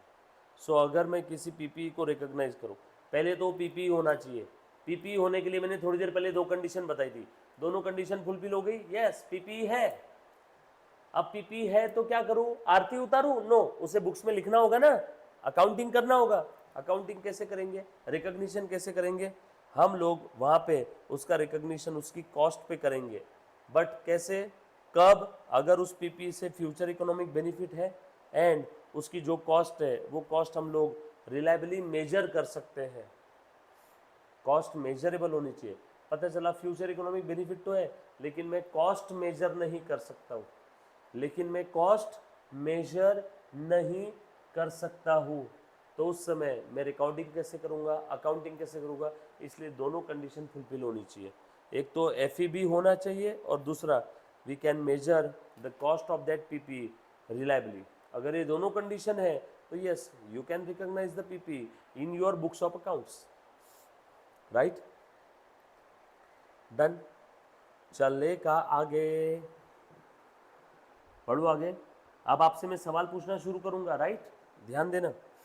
Notes, it may be appropriate to aggregate the individually insignificant items such as molds, tools and dyes and to apply the criteria to the aggregate value। मतलब बहुत सारी प्रॉपर्टी, प्लांट एंड इक्विपमेंट है ना, एक ही कैटेगरी की है तो सबको आप एग्रीगेट करके जोड़ के एक साथ लिख सकते हो, कोई दिक्कत वाली बात नहीं है। An enterprise may decide to expense an item which could otherwise have been included as a PPE because the amount of expenditure is not material। ये भी हमने बचपन में पढ़ लिया।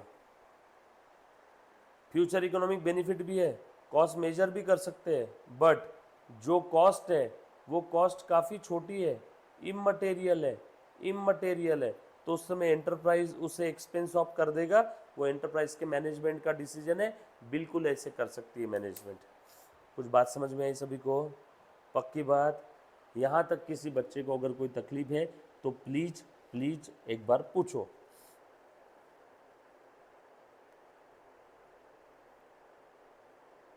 डन, चलो आगे।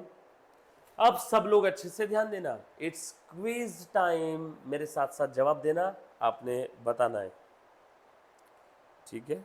यस, मैं इतना ही इसको ओपन रखूं, जवाब दो। क्या बोला यहाँ पे, entity A a supermarket chain, ध्यान से सुनना बेटा, supermarket chain is renovating one of its major store. वो क्या कर रहे हैं, रिनोवेट कर रहे हैं। एग्जाम में ऐसा हेडिंग नहीं दिया रहेगा कि ये किससे रिलेटेड है, क्या है क्या नहीं है, वो तो सिर्फ आपके कन्वीनियंस के लिए मॉड्यूल में दिया हुआ है। सो एनटीटी है एक सुपरमार्केट चेन है लाइक अ डी मार्ट, वो अपने एक मेजर स्टोर को रिनोवेट कर रही है। The store will have a more available space, renovation की वजह से, है ना, रिनोवेशन के बाद हम लोग उसकी स्पेस को ठीक से यूज़ करेंगे। For in store promotion outlets after the renovation and will include the restaurant. ओ हो, बहुत सारी स्पेस पड़ी थी, वो स्पेस को हम लोग रिनोवेट कर रहे हैं, रीयूटिलाइज कर रहे हैं, रीथिंक कर रहे हैं, रीडिज़ाइन कर रहे हैं, और उसमें एक रेस्टोरेंट भी हमने इंक्लूड कर दिया। Management is preparing the budget for the year after the store reopens which includes the cost of remodeling and expectation of 15% increase in sale resulting from the store renovation, which will attract a new customer. State whether the remodeling cost will be capitalized or not. आपको किस्सा समझ में आया? ये एक बहुत बड़ा supermarket है। ये सुपरमार्केट इतनी ही जगह में था, ये काफ़ी सारी जगह खाली पड़ी थी, इन्होंने रिनोवेट किया और ये जगह में रेस्टोरेंट आ गया और ये वाली जगह के अंदर में उनका स्टोर है। तो इनके रिनोवेशन की वजह से जो भी रिनोवेशन की कॉस्ट लगी, इन्हें लगता है कि सेल 15% से इंक्रीज़ हो जाएगा। तो तुम बताओ, ये रिनोवेशन जो भी इन्होंने किया, क्या वो कैपिटल एक्सपेंडिचर है या रेवेन्यू एक्सपेंडिचर है? ये वो जो स्टोर है आपका, वो जो प्रॉपर्टी प्लांट एंड इक्विपमेंट है, क्या उसकी कॉस्ट में ऐड होगा कि एक्सपेंस ऑफ हो जाएगा? एनीबडी, कौन बच्चा ट्राई करेगा बेटा?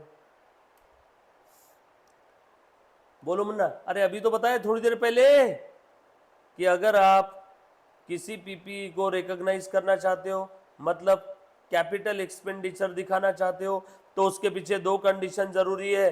फ्यूचर इकोनॉमिक बेनिफिट होना चाहिए और cost can be measured reliably. क्या यहां पे फ्यूचर इकोनॉमिक बेनिफिट है? यस, फ्यूचर इकोनॉमिक बेनिफिट है। There is future economic benefit and also cost can be measured reliably। ये दोनों भी कंडीशन पूरी है। यस, हेंस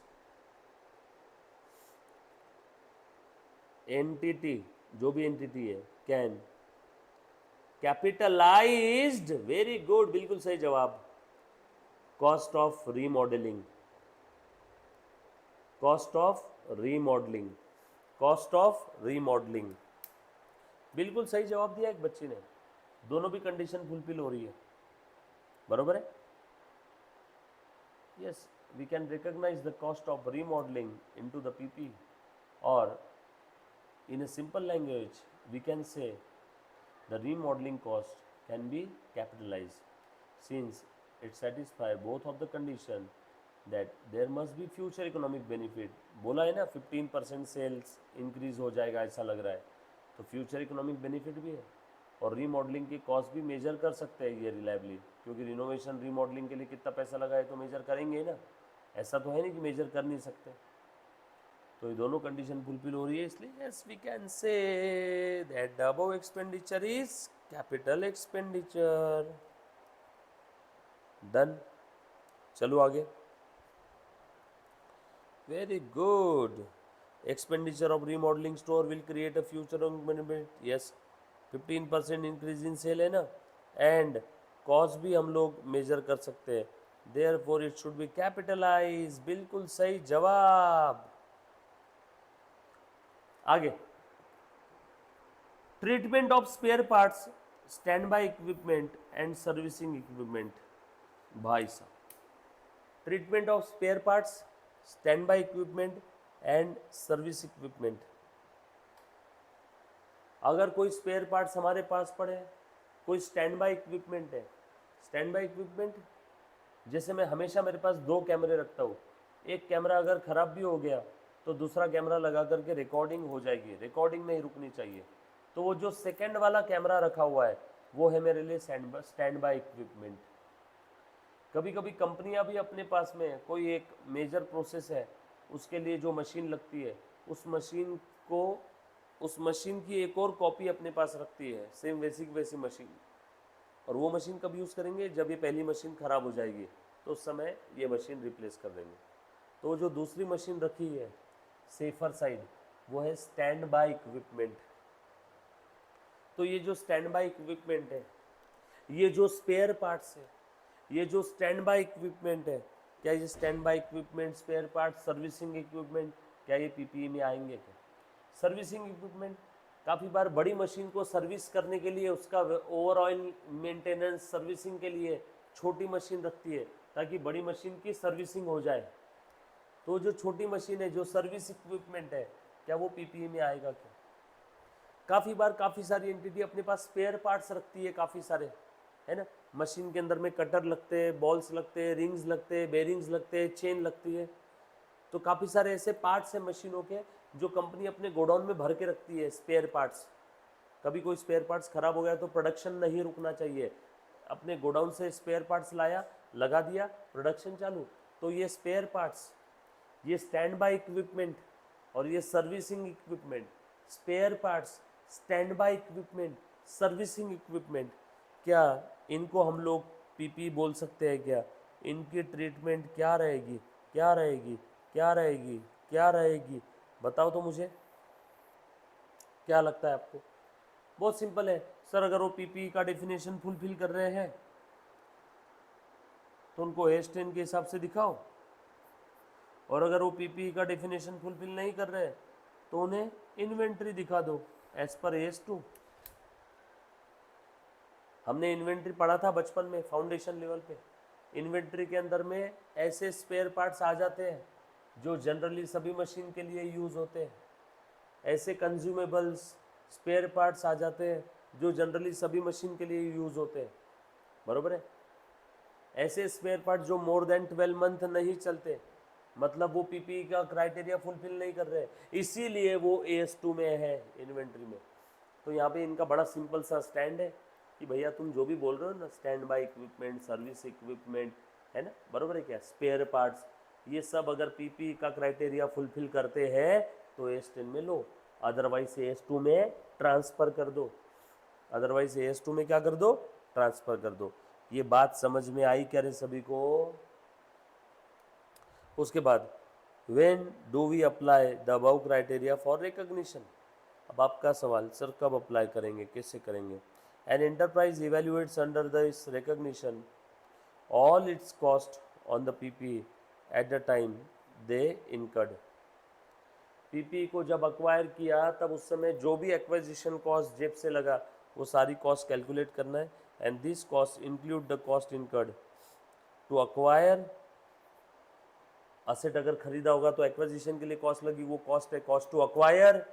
ये असेट हमने खरीदा नहीं, असेट हमने खुद बनाया, सो असेट को कंस्ट्रक्ट किया, सो टू कंस्ट्रक्ट, एंड इसके अंदर में क्या ऐड कर देंगे, टू ऐड टू, बोलो बेटा, रिप्लेस अ पार्ट और सर्विस इट। भाई साहब, सिचुएशन 1, असेट अगर हमने खरीदा इनिशियली, इनिशियली, इनिशियली, इनिशियली का मतलब है eight the time of acquisition of asset, और सब्सिक्वेंटली, सब्सिक्वेंटली का मतलब है after assets get ready for its intended use.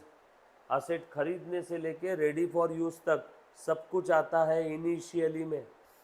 Asset खरीदने से लेके रेडी फॉर यूज तक सब कुछ आता है इनिशियली में। एसेट खरीदने से लेके रेडी फॉर यूज तक सब कुछ आता है इनिशियली में, और रेडी फॉर यूज के बाद जो सब कुछ है वो आता है सब्सिक्वेंटली में, बरोबर है क्या? अब आप लोगों को यहाँ पे एक थोड़ा सा अटैक आने वाला है, सब लोग ध्यान से सुनना।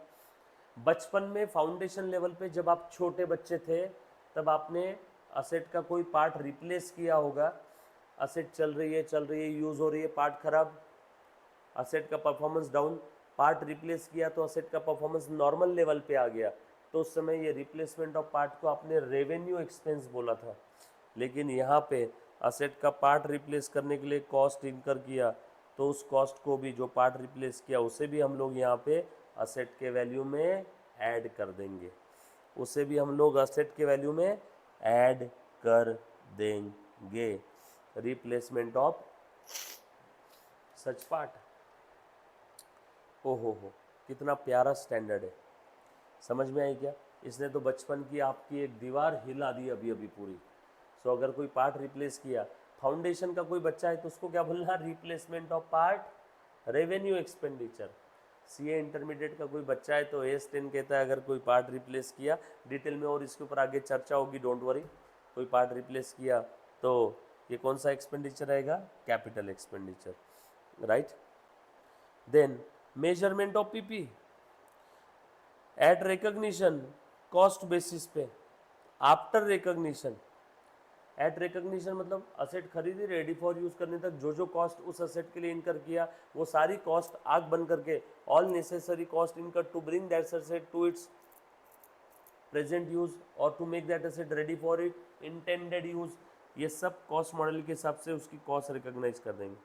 But after recognition cost model और रीवैल्यूएशन मॉडल दोनों में से यूज करेंगे।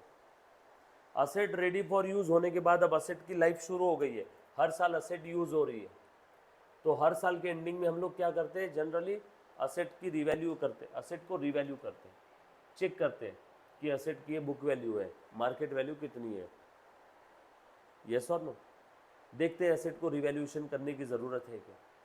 पार्टनरशिप के अंदर में आपने असेट को रिवैल्यू किया था एडमिशन में, रिटायरमेंट में, डेथ में, डिसोल्यूशन में, एमलगमेशन के समय आपने असेट्स को रिवैल्यू किया था, इंटरनल रिकंस्ट्रक्शन के समय आपने असेट्स को रिवैल्यू किया था। अरे याद आ रहा है क्या?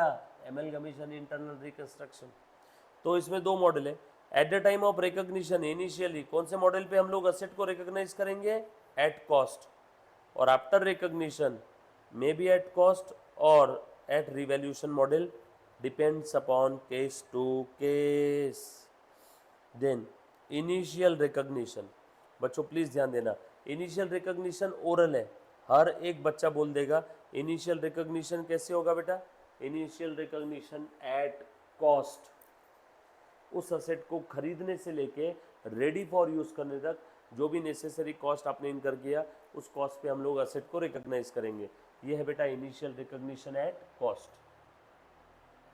ये बात समझ में आई सभी को? पक्की बात? चलो आगे, डन। पढ़ो बेटा, ये पढ़ो तो क्या दिया है स्क्रीन के ऊपर, पढ़ो फटाफट से।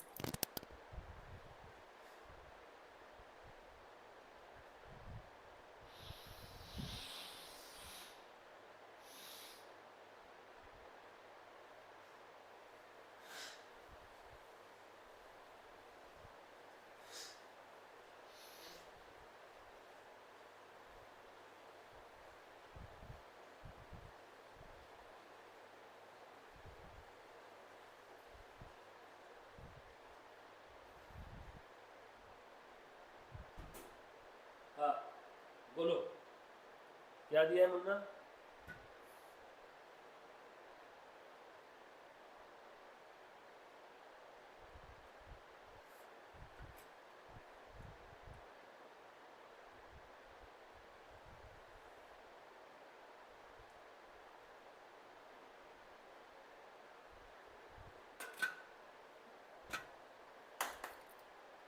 पढ़ा क्या?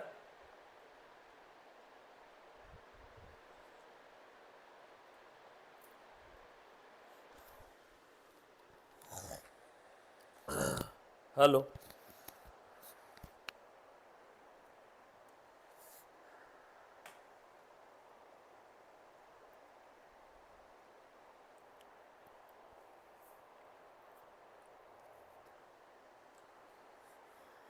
चल।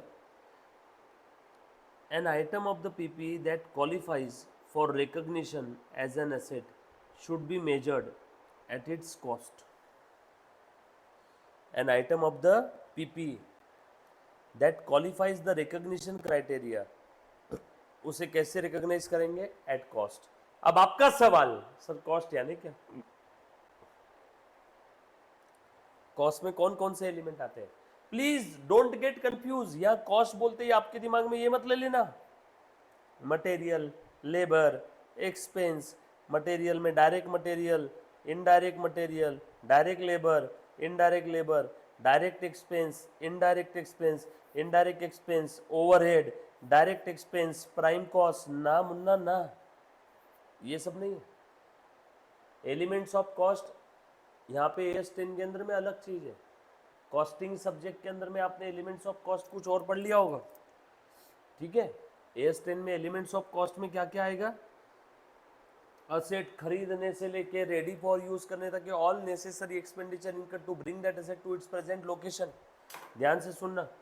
Cost of an PP comprises, it includes purchase price, direct attributable cost, directly expenses और necessary expenses incurred to bring that assets to its location or to make that asset ready for its intended use, and decommissioning, restoration and similar liability। क्या होता है बेटा decommissioning? decommissioning anybody बोलो बेटा, decommissioning मतलब क्या? anybody?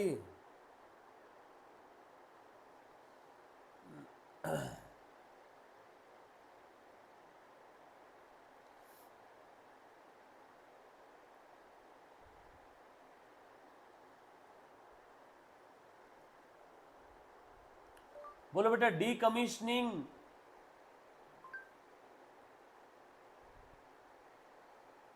Okay, renewal, renovation,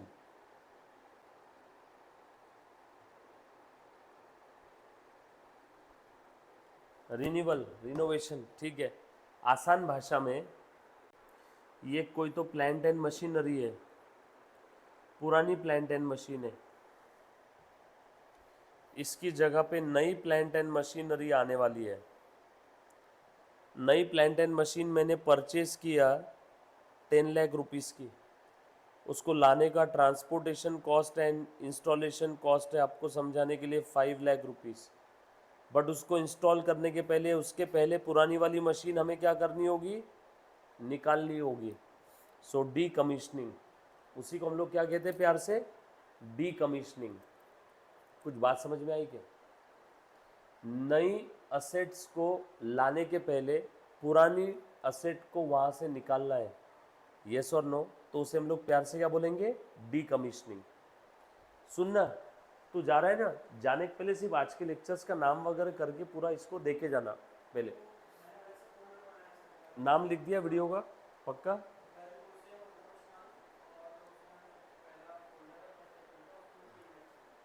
याद से, और कल से डिले मत कर। जाने का टाइमिंग अपना जब फिक्स है तो आने का भी फिक्स रख, ठीक है।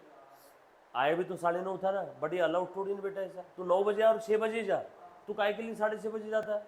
आ भी 9 बजे और जा भी 6 बजे, है ना। एक्स्ट्रा रुकने का काम ही नहीं, और लेट भी मत आना। फिर वैसा किया तो कल से सब लोग बोलेंगे मैं 10 बजे आता, 8 बजे जाता। टाइम पे आओ, टाइम पे जाओ, और टाइम पे काम पूरा करो तो एक अलग गजब फीलिंग रहेगी अपने अंदर में।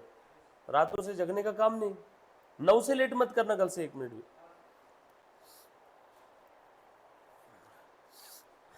चले आगे, आ जाओ, ध्यान देना बेटा। सो डीकमीशनिंग और रिस्टोरेशन। कभी कभी क्या है, ये प्लान तो हटा दिया था पुराना वाला, लेकिन ये जगह को ठीक से रिस्टोर करना है, इस प्लांट को, इस साइट को रिस्टोर करना है। तो रिस्टोरिंग वर्क, ये इसके लिए जो कॉस्ट लगती है, और सिमिलर लाइबिलिटीज़ और सिमिलर और रिस्पॉन्सिबिलिटी के लिए जो भी कॉस्ट लगेगी, वो सब आपकी परचेस अपने इसके कैपिटल एक्सपेंडिचर में ऐड हो जाएगी, पीपी के आइटम के अंदर में ऐड हो जाएगी। बट इसमें क्या नहीं आता? व्हाट एक्सक्लूड्स, इसमें क्या नहीं आता वो एक बार देख ले बेटा। The cost of opening new facility और a business such as inauguration cost. मैंने बचपन में भी बताया था फाउंडेशन कि आपने आपके बिजनेस के इनॉग्रेशन के लिए कटरीना कैफ को बुलाया और उसको 1 करोड़ रुपए दे दिए, तो आपकी बिजनेस के अंदर में जो असेट्स है उनकी वैल्यू में कटरीना कैफ को दिए हुए 1 करोड़ ऐड होने वाले हैं क्या? नो, इनॉग्रेशन कॉस्ट नहीं आएगा, एक्सक्लूड। एग्जाम में थ्योरी क्वेश्चन आता है बेटा, इस पे केस स्टडी आ सकती है। Cost of introducing a new product और service including cost of advertisement, promotional activity, inauguration expense नहीं आएगा। Cost of conducting a business in a new location with a new class of customer including cost of staff and training. Tata ने अपने business को मुंबई से गुजरात में shift किया था, तो नई फैसिलिटी पे, नई लोकेशन पे बिजनेस को लेके जाने की कॉस्ट, या नए लोकेशन पे जाने के बाद वहाँ पे जो अपने ट्रेनी रहेंगे, एम्प्लॉयज़ रहेंगे, उनको ट्रेनिंग की कॉस्ट, ये सारी कॉस्ट आप लोगों की पीपीई की कॉस्ट में इंक्लूड नहीं होगी, राइट, है ना। ध्यान देना। ए बेटा अल्तमश, पंकज, हाँ, टेस्ट सीरीज कितनी बनाई आज? क्यों? एक मिनट चालू रखना।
चलो उसके बाद बेटा आगे देखो, थोड़ा सा और आगे क्या देखना है।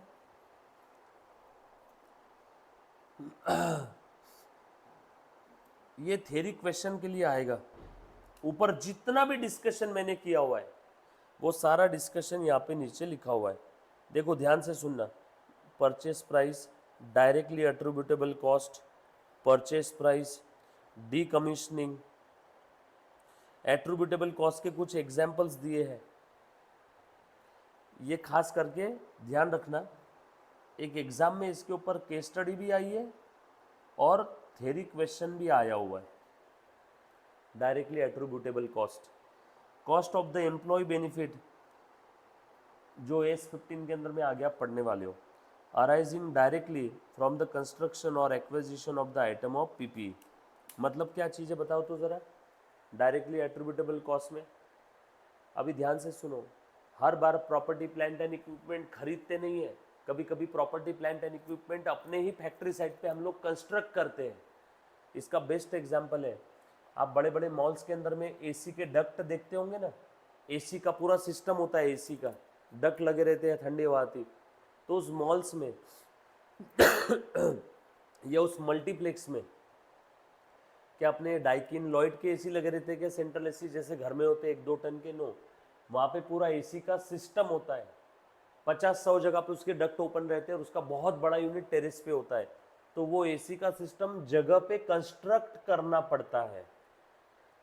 तो वो कंस्ट्रक्ट करने के लिए आपने एम्प्लॉय को जो भी बेनिफिट दिए होंगे एम्प्लॉय को बोनस दिया, एम्प्लॉय को सैलरी दी, एम्प्लॉय को इंसेंटिव दिया, एम्प्लॉय को लेबर दिया, एम्प्लॉय को फलाना ढिमका टिमका जो कुछ दिया, वो सारे एम्प्लॉय बेनिफिट इस डायरेक्टली एट्रीब्यूटेबल कॉस्ट में ऐड हो जाएंगे। उस पीपीई को कंस्ट्रक्ट करने के लिए साइट तैयार करनी पड़ती है। मैं बहुत बड़ी फ्लोर मिल लगा रहा हूँ तो वाइब्रेशन फ्री मूवमेंट के लिए उस फ्लोर मिल को ज़मीन पे अटैच करना पड़ता है। फ्लोर मिल आटा चक्की लाते से थोड़ी ना चालू कर देते पिन लगा के, उसे अटैच करना पड़ता है, ज़मीन पे इंस्टॉल करना पड़ता है ताकि उसकी वाइब्रेशन फ्री मूवमेंट हो, वाइब्रेशन ना होवे उसके अंदर में ज़्यादा। तो उसके लिए साइट प्रिपेयर करना है। तो cost of site preparation, initial delivery and handling cost, installation and assembly cost, उसके बाद cost of testing, most important, इसके ऊपर केस स्टडी थी। नई मशीन लाके फिट करने तक लग गए 15 लाख रुपीज़। अब उस मशीन को टेस्ट करने के लिए खर्चा आया 1 लाख रुपये का, बराबर है। तो वो 1 लाख रुपये का टेस्टिंग का कॉस्ट भी असेट के वैल्यू में ऐड होगा 16 लाख।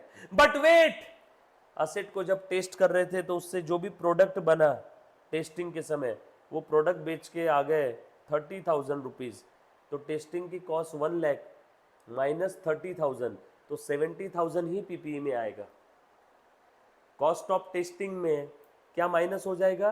टेस्टिंग के दौरान जो भी प्रोडक्ट हमने प्रोड्यूस किए होंगे उस मशीन से, वो प्रोडक्ट की कॉस्ट कम कर देंगे।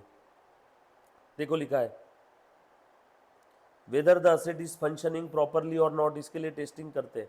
After deducting the net proceed from selling any items produce while bringing the asset to the location और कंडीशन, और टेस्टिंग के दौरान, और उसके अलावा प्रोफेशनल फ़ी, किसी इंजीनियर को बुलवाया होगा असेट इंस्टॉल करने के लिए। तो ये सारे एग्जाम्पल्स है डायरेक्टली अट्रीब्यूटेबल कॉस्ट के। Then examples of the cost that are not cost of an items of PPE. ऊपर बोला था ना क्या कंसिडर नहीं करेंगे, नॉट नॉट नॉट नॉट, तो इसका डिटेल एक्सप्लेनेशन है। Cost of opening new facility, ये तुमने ऊपर देख लिया सारी चीज़ें, बरोबर है। Cost of introducing new product, promotional activity और एडवर्टीजमेंट कॉस्ट, स्टाफ की ट्रेनिंग कॉस्ट, बरोबर है, नए लोकेशन पे बिजनेस शिफ्ट कर रहे हैं, और एडमिन और जनरल ओवरहेड कॉस्ट। ऐसी cost which I can not directly identify on the PP, उस कॉस्ट को भी मैं ऐड नहीं करूंगा, उस कॉस्ट को भी मैं ऐड नहीं करूंगा। डन। एग्जाम्पल से जस्ट रीड करके रख लेना। अब एक और केस स्टडी आई थी, पीपी को इंस्टॉल करते समय कुछ इनकम हमने अर्न किया टेस्टिंग फेज में, तो उस इनकम को भी हमें क्या करना है, adjust from the cost of PP. Directly attributable income, example sale of the debris, scrap material और demolition in the case of development. नई मशीन आ रही तो पुरानी मशीन को हमें निकालना है, निकालने की कॉस्ट नई मशीन के कॉस्ट में ऐड होंगी।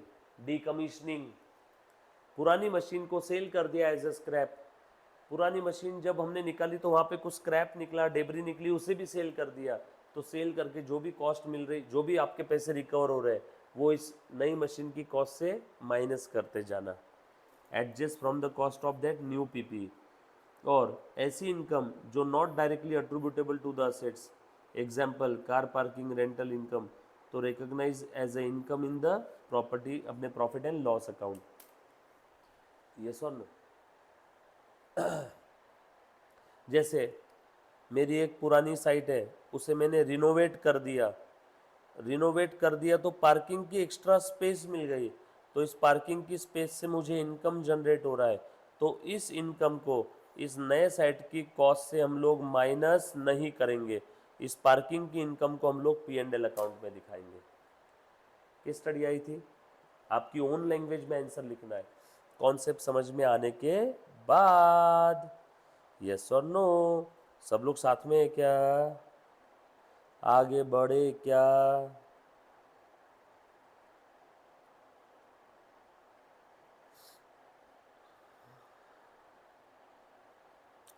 नाउ इलिस्ट्रेशन नंबर 2, तैयार हो जाओ, इट्स क्विज टाइम। बोलो बेटा, पढ़ो क्वेश्चन और ट्राई करो। आंसर नहीं दिख रहा है ना किसी को? यस, पढ़ो बेटा।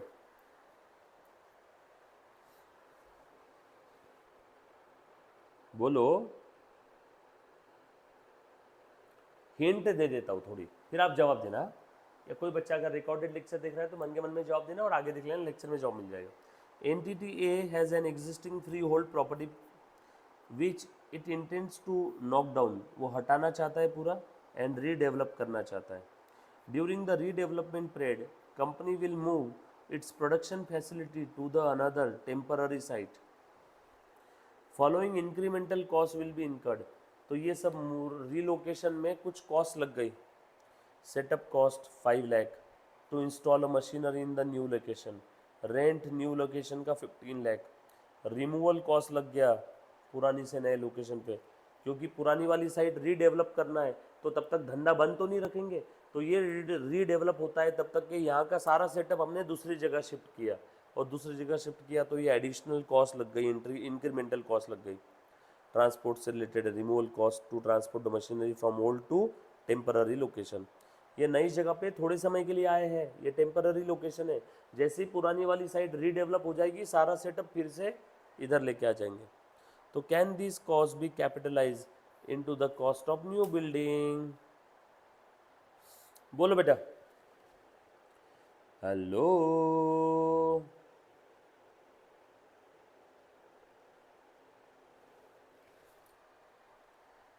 यस और नो में जवाब दे दो जो बच्चे लाइव स्ट्रीमिंग देख रहे हैं। वेरी गुड, क्योंकि हमने ऊपर एक एक्सक्लूड वाली लिस्ट देखी, इस एक्सक्लूड वाली लिस्ट में स्पेसिफिकली बोला है cost of opening a new facility, introducing new process, और बिजनेस को नए लोकेशन पे लेके जाना है, नए लोकेशन पे शिफ्ट करना है, अदर एडमिन और जनरल ओवरहेड कॉस्ट, ये सब लोकेशन शिफ्टिंग का cost, other general admin cost, general overhead cost, ये सब कॉस्ट कैपिटलाइज नहीं होगी। बिल्कुल सही जवाब, बराबर है क्या? डन। क्या ये नेसेसरी कॉस्ट है क्या? तुम दूसरी जगह धंधा शिफ्ट मत करो, तुम दूसरी जगह धंधा शिफ्ट मत करो, वहीं चलने दो ओल्ड लोकेशन पे, तो आपको शिफ्ट करने की जरूरत नहीं रहेगी। ये नेसेसरी कॉस्ट नहीं है। यस और नो? सो अच्छे से ध्यान से सुनना, देखो क्या बोला यहाँ पे आंसर में। सबसे पहले आपका जवाब बिल्कुल सही है बेटा, ये कैपिटलाइज करने की ज़रूरत नहीं है। Constructing acquiring new asset may result in the incremental cost that would have been avoided if the asset had not been constructed or acquired.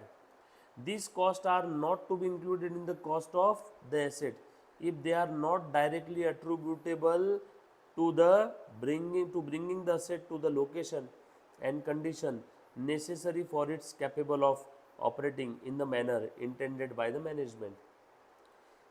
Not directly attributable. The costs to be incurred by the company are in the nature of cost of relocating, reorganizing, है ना? Hence, do not meet the requirement of AS10. Hence, cannot be capitalized. जो मैंने yellow pen से highlight किया बस ये इतना आपके आंसर में आना चाहिए, बाकी आप आपके आंसर में अलग लैंग्वेज में भी लिखोगे तो भी चलेगा, बट ये पॉइंट आपके आंसर में आपकी ओन लैंग्वेज में आंसर में आने चाहिए। वेरी गुड, बिल्कुल सही जवाब दिया बेटा, स्पेसिफिकली एक्सक्लूड किया है relocation of the business, relocating the business, relocating property plant and equipment to the new site, ये सब आपके पीपी के कॉस्ट में नहीं आएंगे क्योंकि स्पेसिफिकली एक्सक्लूड किया है। इलिस्ट्रेशन नंबर 3, चलो चलो जवाब दो मेरे प्यारे बच्चों। हाँ बोल Munna. Omega Limited contracted with a supplier to purchase a machinery which is to be installed in its one department in 3 months time. Special foundations were required, वो मशीन को इंस्टॉल करने के लिए प्रॉपर साइट चाहिए, which were to be prepared within this supply lead time.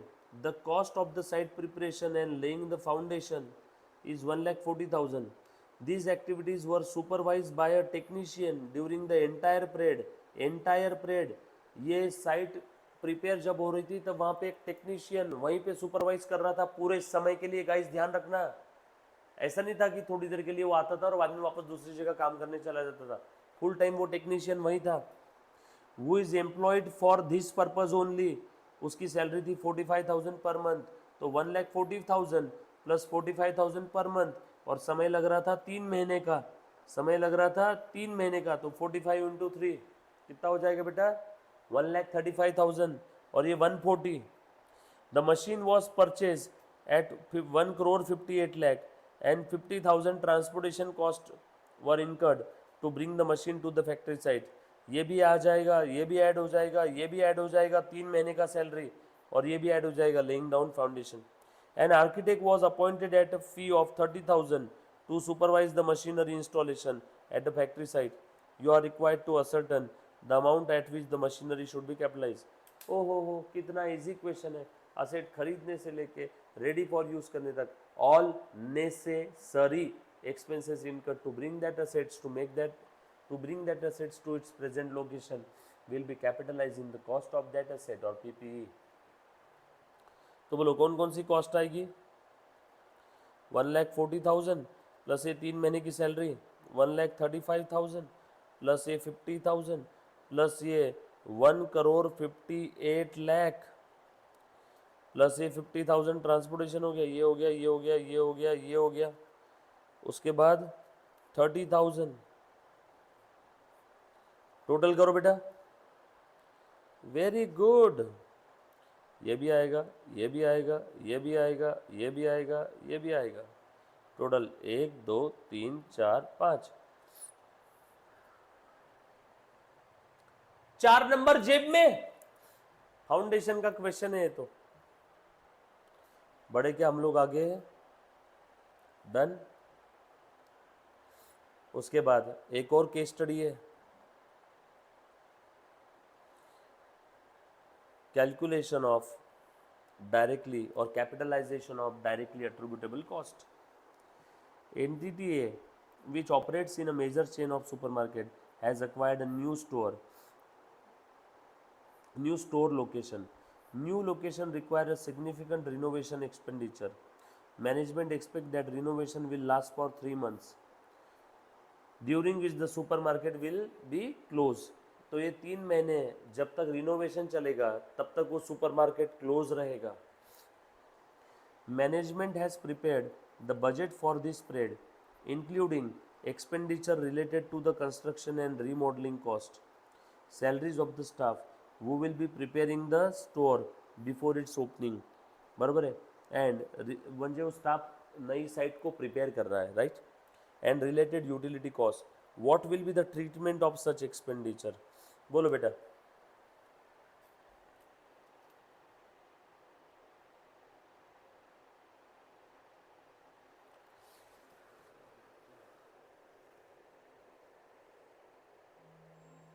बोलो Munna. Yes. Anybody? अच्छा, एक बच्ची बोल रही है सर क्वेश्चन नहीं समझा. एक बच्ची बोल रही सर 1 मिनट अभी जवाब देते. ठीक है, बताओ 2 जवाब.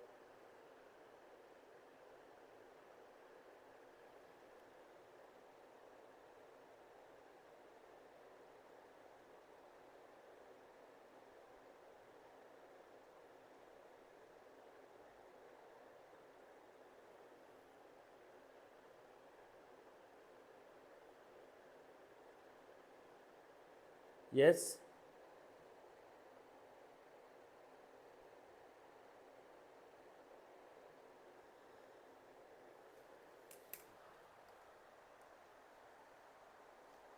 एक बच्ची बोल रही सर क्वेश्चन नहीं समझा. तो उसके लिए मेरा एक सिंपल सा एक्सप्लेनेशन है.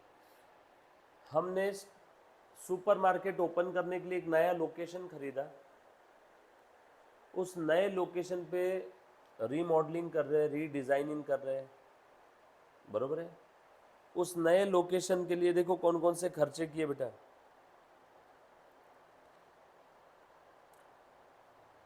Construction, remodelling cost, salary of the staff who will be preparing the store before its opening, and related utilities, what will be the treatment of such expenditure? अगर वो साइट रेडी करने के लिए यहां पे staff की salary वगैरह अगर दी होगी तो स्टाफ की सैलरी भी उस नए लोकेशन के कॉस्ट में ऐड हो जाएगी। बट इन्होंने अगर ये सोचा होगा कि वो नया लोकेशन रेडी होने के बाद स्टाफ वहां पे आके काम करेगा, उसके लिए इन्होंने सैलरी का बजट बनाया होगा, तो वो सैलरी, वो यूटिलिटी ये पीपीई की कॉस्ट में कैपिटलाइज नहीं होगी। हाँ, बची हुई रीमॉडलिंग का, रिनोवेशन का जो भी कॉस्ट है, कंस्ट्रक्शन, रीमॉडलिंग कॉस्ट, ये तो कैपिटलाइज होने ही वाला है, क्योंकि बगैर कंस्ट्रक्शन के, बगैर रीमॉडलिंग कॉस्ट के वो नया लोकेशन स्टार्ट ही नहीं हो सकता। So remodelling and construction cost are necessary, but ऐसा लिख देना twofold answer, salary of the staff and related utility cost, बरोबर है। अगर ये नेसेसरी होगी तो ऐड करेंगे, अगर ये नेसेसरी नहीं होगी तो ऐड नहीं करेंगे, दैट्स इट।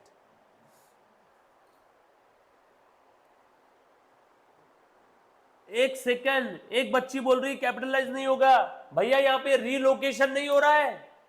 अगर रीलोकेशन रहता,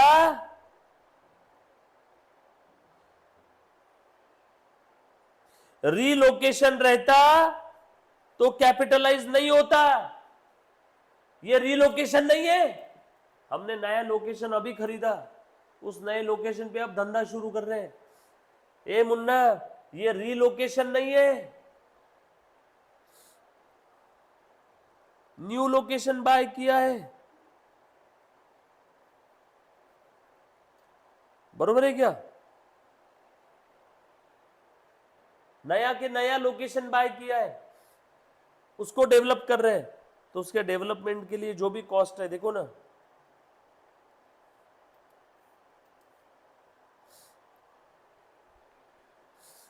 रीजन भी दे दिया, supermarket can not be open without incurring the remodelling expenditure and thus the expenditure should be considered as a part of asset. But अगर salary, utility, storage are in the nature of operating expenditure तो no need to capitalise.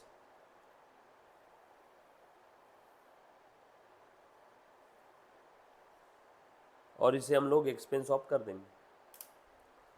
और अगर salary, utility और ये सब जो expenses है, utility cost, अगर ये नेसेसरी है to bring that store into present location और कंडीशन, तो हम लोग क्या करेंगे बेटा, उसे कैपिटलाइज कर देंगे।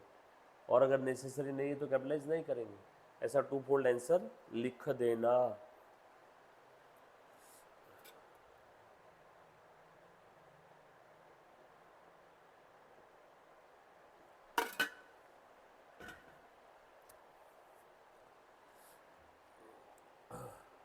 डन,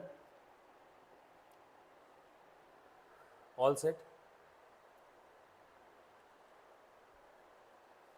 चले आगे।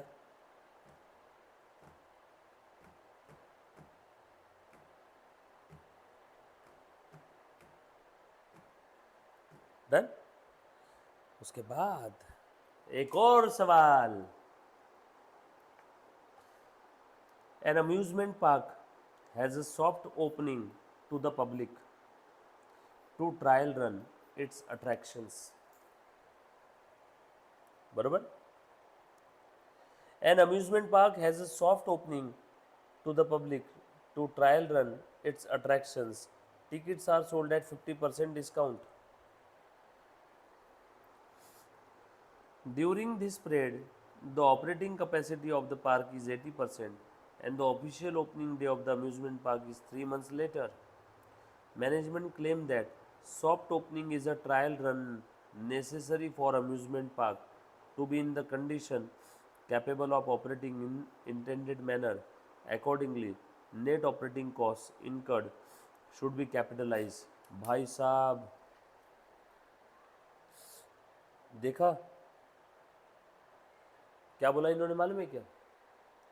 एक अम्यूजमेंट पार्क है जिसका ओपनिंग होने वाला है 3 महीने बाद, लेकिन अभी ट्रायल रन बोल करके इन्होंने सॉफ्ट ओपनिंग किया, और टिकट सेल किया एट 50% डिस्काउंट, तो ये 3 महीने में जो भी खर्चे हुए वो खर्चे 3 महीने बाद जो ओपनिंग होने वाला है उसके लिए नेसेसरी है, और ये ट्रायल रन का एक्सपेंडिचर है to be capitalize in the cost of that PP. ऐसा इनके मैनेजमेंट का कहना है। बोलो बेटा, क्या लगता है आपको? हाँ, नेट इशू था, अभी हो गया क्लियर?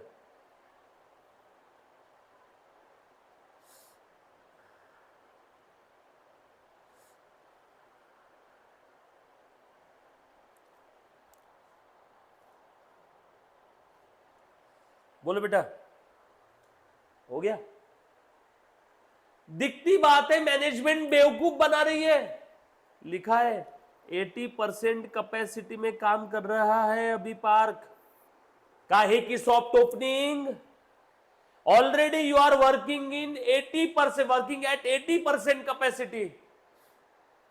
ये सफिशिएंट एविडेंस है कि तुम्हारा पार्क फुल्ली ऑपरेशनल है बॉस। वैसा रहता तो हर कोई 10 साल तक 90% कैपेसिटी पे काम करता, बोलता ट्रायल रन है, मैं कैपिटलाइज करूंगा और डिप्रिसिएशन का बेनिफिट लूंगा। चलेगा क्या? No. Net operating cost should not be capitalize and should be recognize as expense in the profit and loss account. Capitalize नहीं करना है, चुपचाप एक्सपेंस दिखा, कैपिटल एक्सपेंडिचर नहीं है। क्यों? क्योंकि ये ट्रायल रन नहीं है। क्यों? क्यों ट्रायल रन नहीं है? क्योंकि ऑलरेडी 80% कैपेसिटी पे काम कर रहा है। Even though running at less than full operating capacity, in this case is 80%, this is sufficient evidence. There is sufficient evidence that amusement park is capable of being operating in a manner intended by the management. Therefore, this cost specific to the startup and therefore should be expensed off as incurred. Decommissioning, restoration, and similar liability.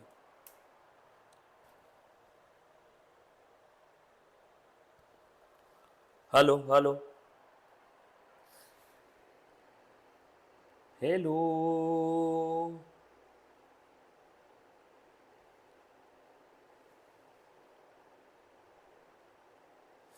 लिखा बेटा, मतलब देखा, सभी को समझ में आया ये वाला पॉइंट? Easy busy, done. चल, एक छोटू सा कॉन्सेप्ट है वो देख लेते, देन उसके बाद छुट्टी।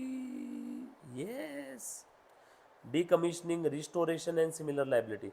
डीकमीशनिंग क्या होता है? पुराने वाले को रिमूव करना, डिसमेंटल करना, हटाना, रिमूव करना। नई असेट आ रही है तो जिस साइट पे पुरानी असेट है उस पुरानी असेट को हटाने की कॉस्ट को भी हम लोग कैपिटलाइज करेंगे, क्योंकि जब तक वो पुरानी असेट हटाएंगे नहीं, नई असेट लगेगी नहीं। इसीलिए decommissioning of that old asset is necessary expenditure to make that new asset to its intended use, ready for its intended use. Therefore decommissioning की कॉस्ट, डिसमेंटलिंग की कॉस्ट, पुरानी असेट की डिसमेंटलिंग की कॉस्ट, ये capital expenditure है, need to be capitalize in the part of PPE guys. Initial estimate of the cost of dismantling, removing and restoring the site on which it means PPE जो जिसकी बात चल रही है ना, referred to as decommissioning or restoration and similar liability. Decommissioning, restoration and similar liability. Decommissioning, restoration and similar liability.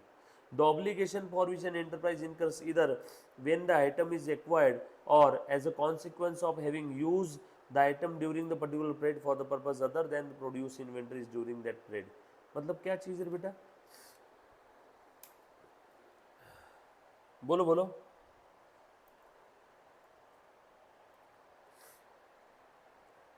पढ़ के बताओ। लॉ पढ़ा है सभी ने? एनीबॉडी?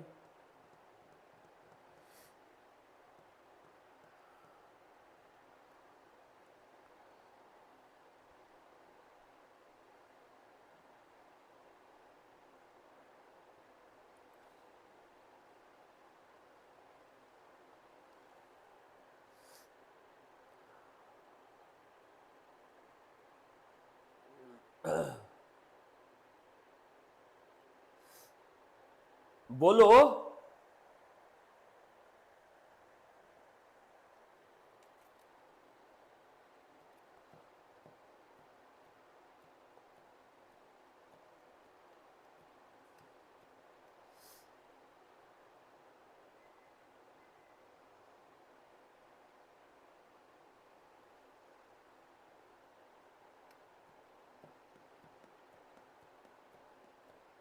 नहीं आ रहा है। गाइस, लॉ पढ़ा हुआ है सभी ने, ये आना चाहिए बेटा सभी को।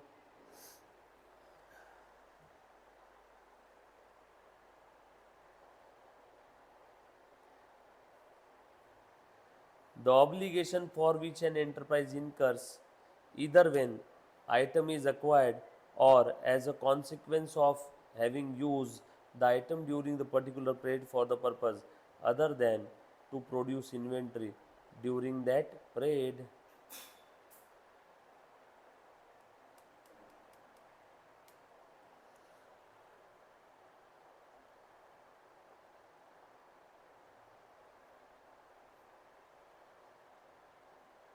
ये आपको आज मैं 15 मिनट का होमवर्क दे रहा हूँ।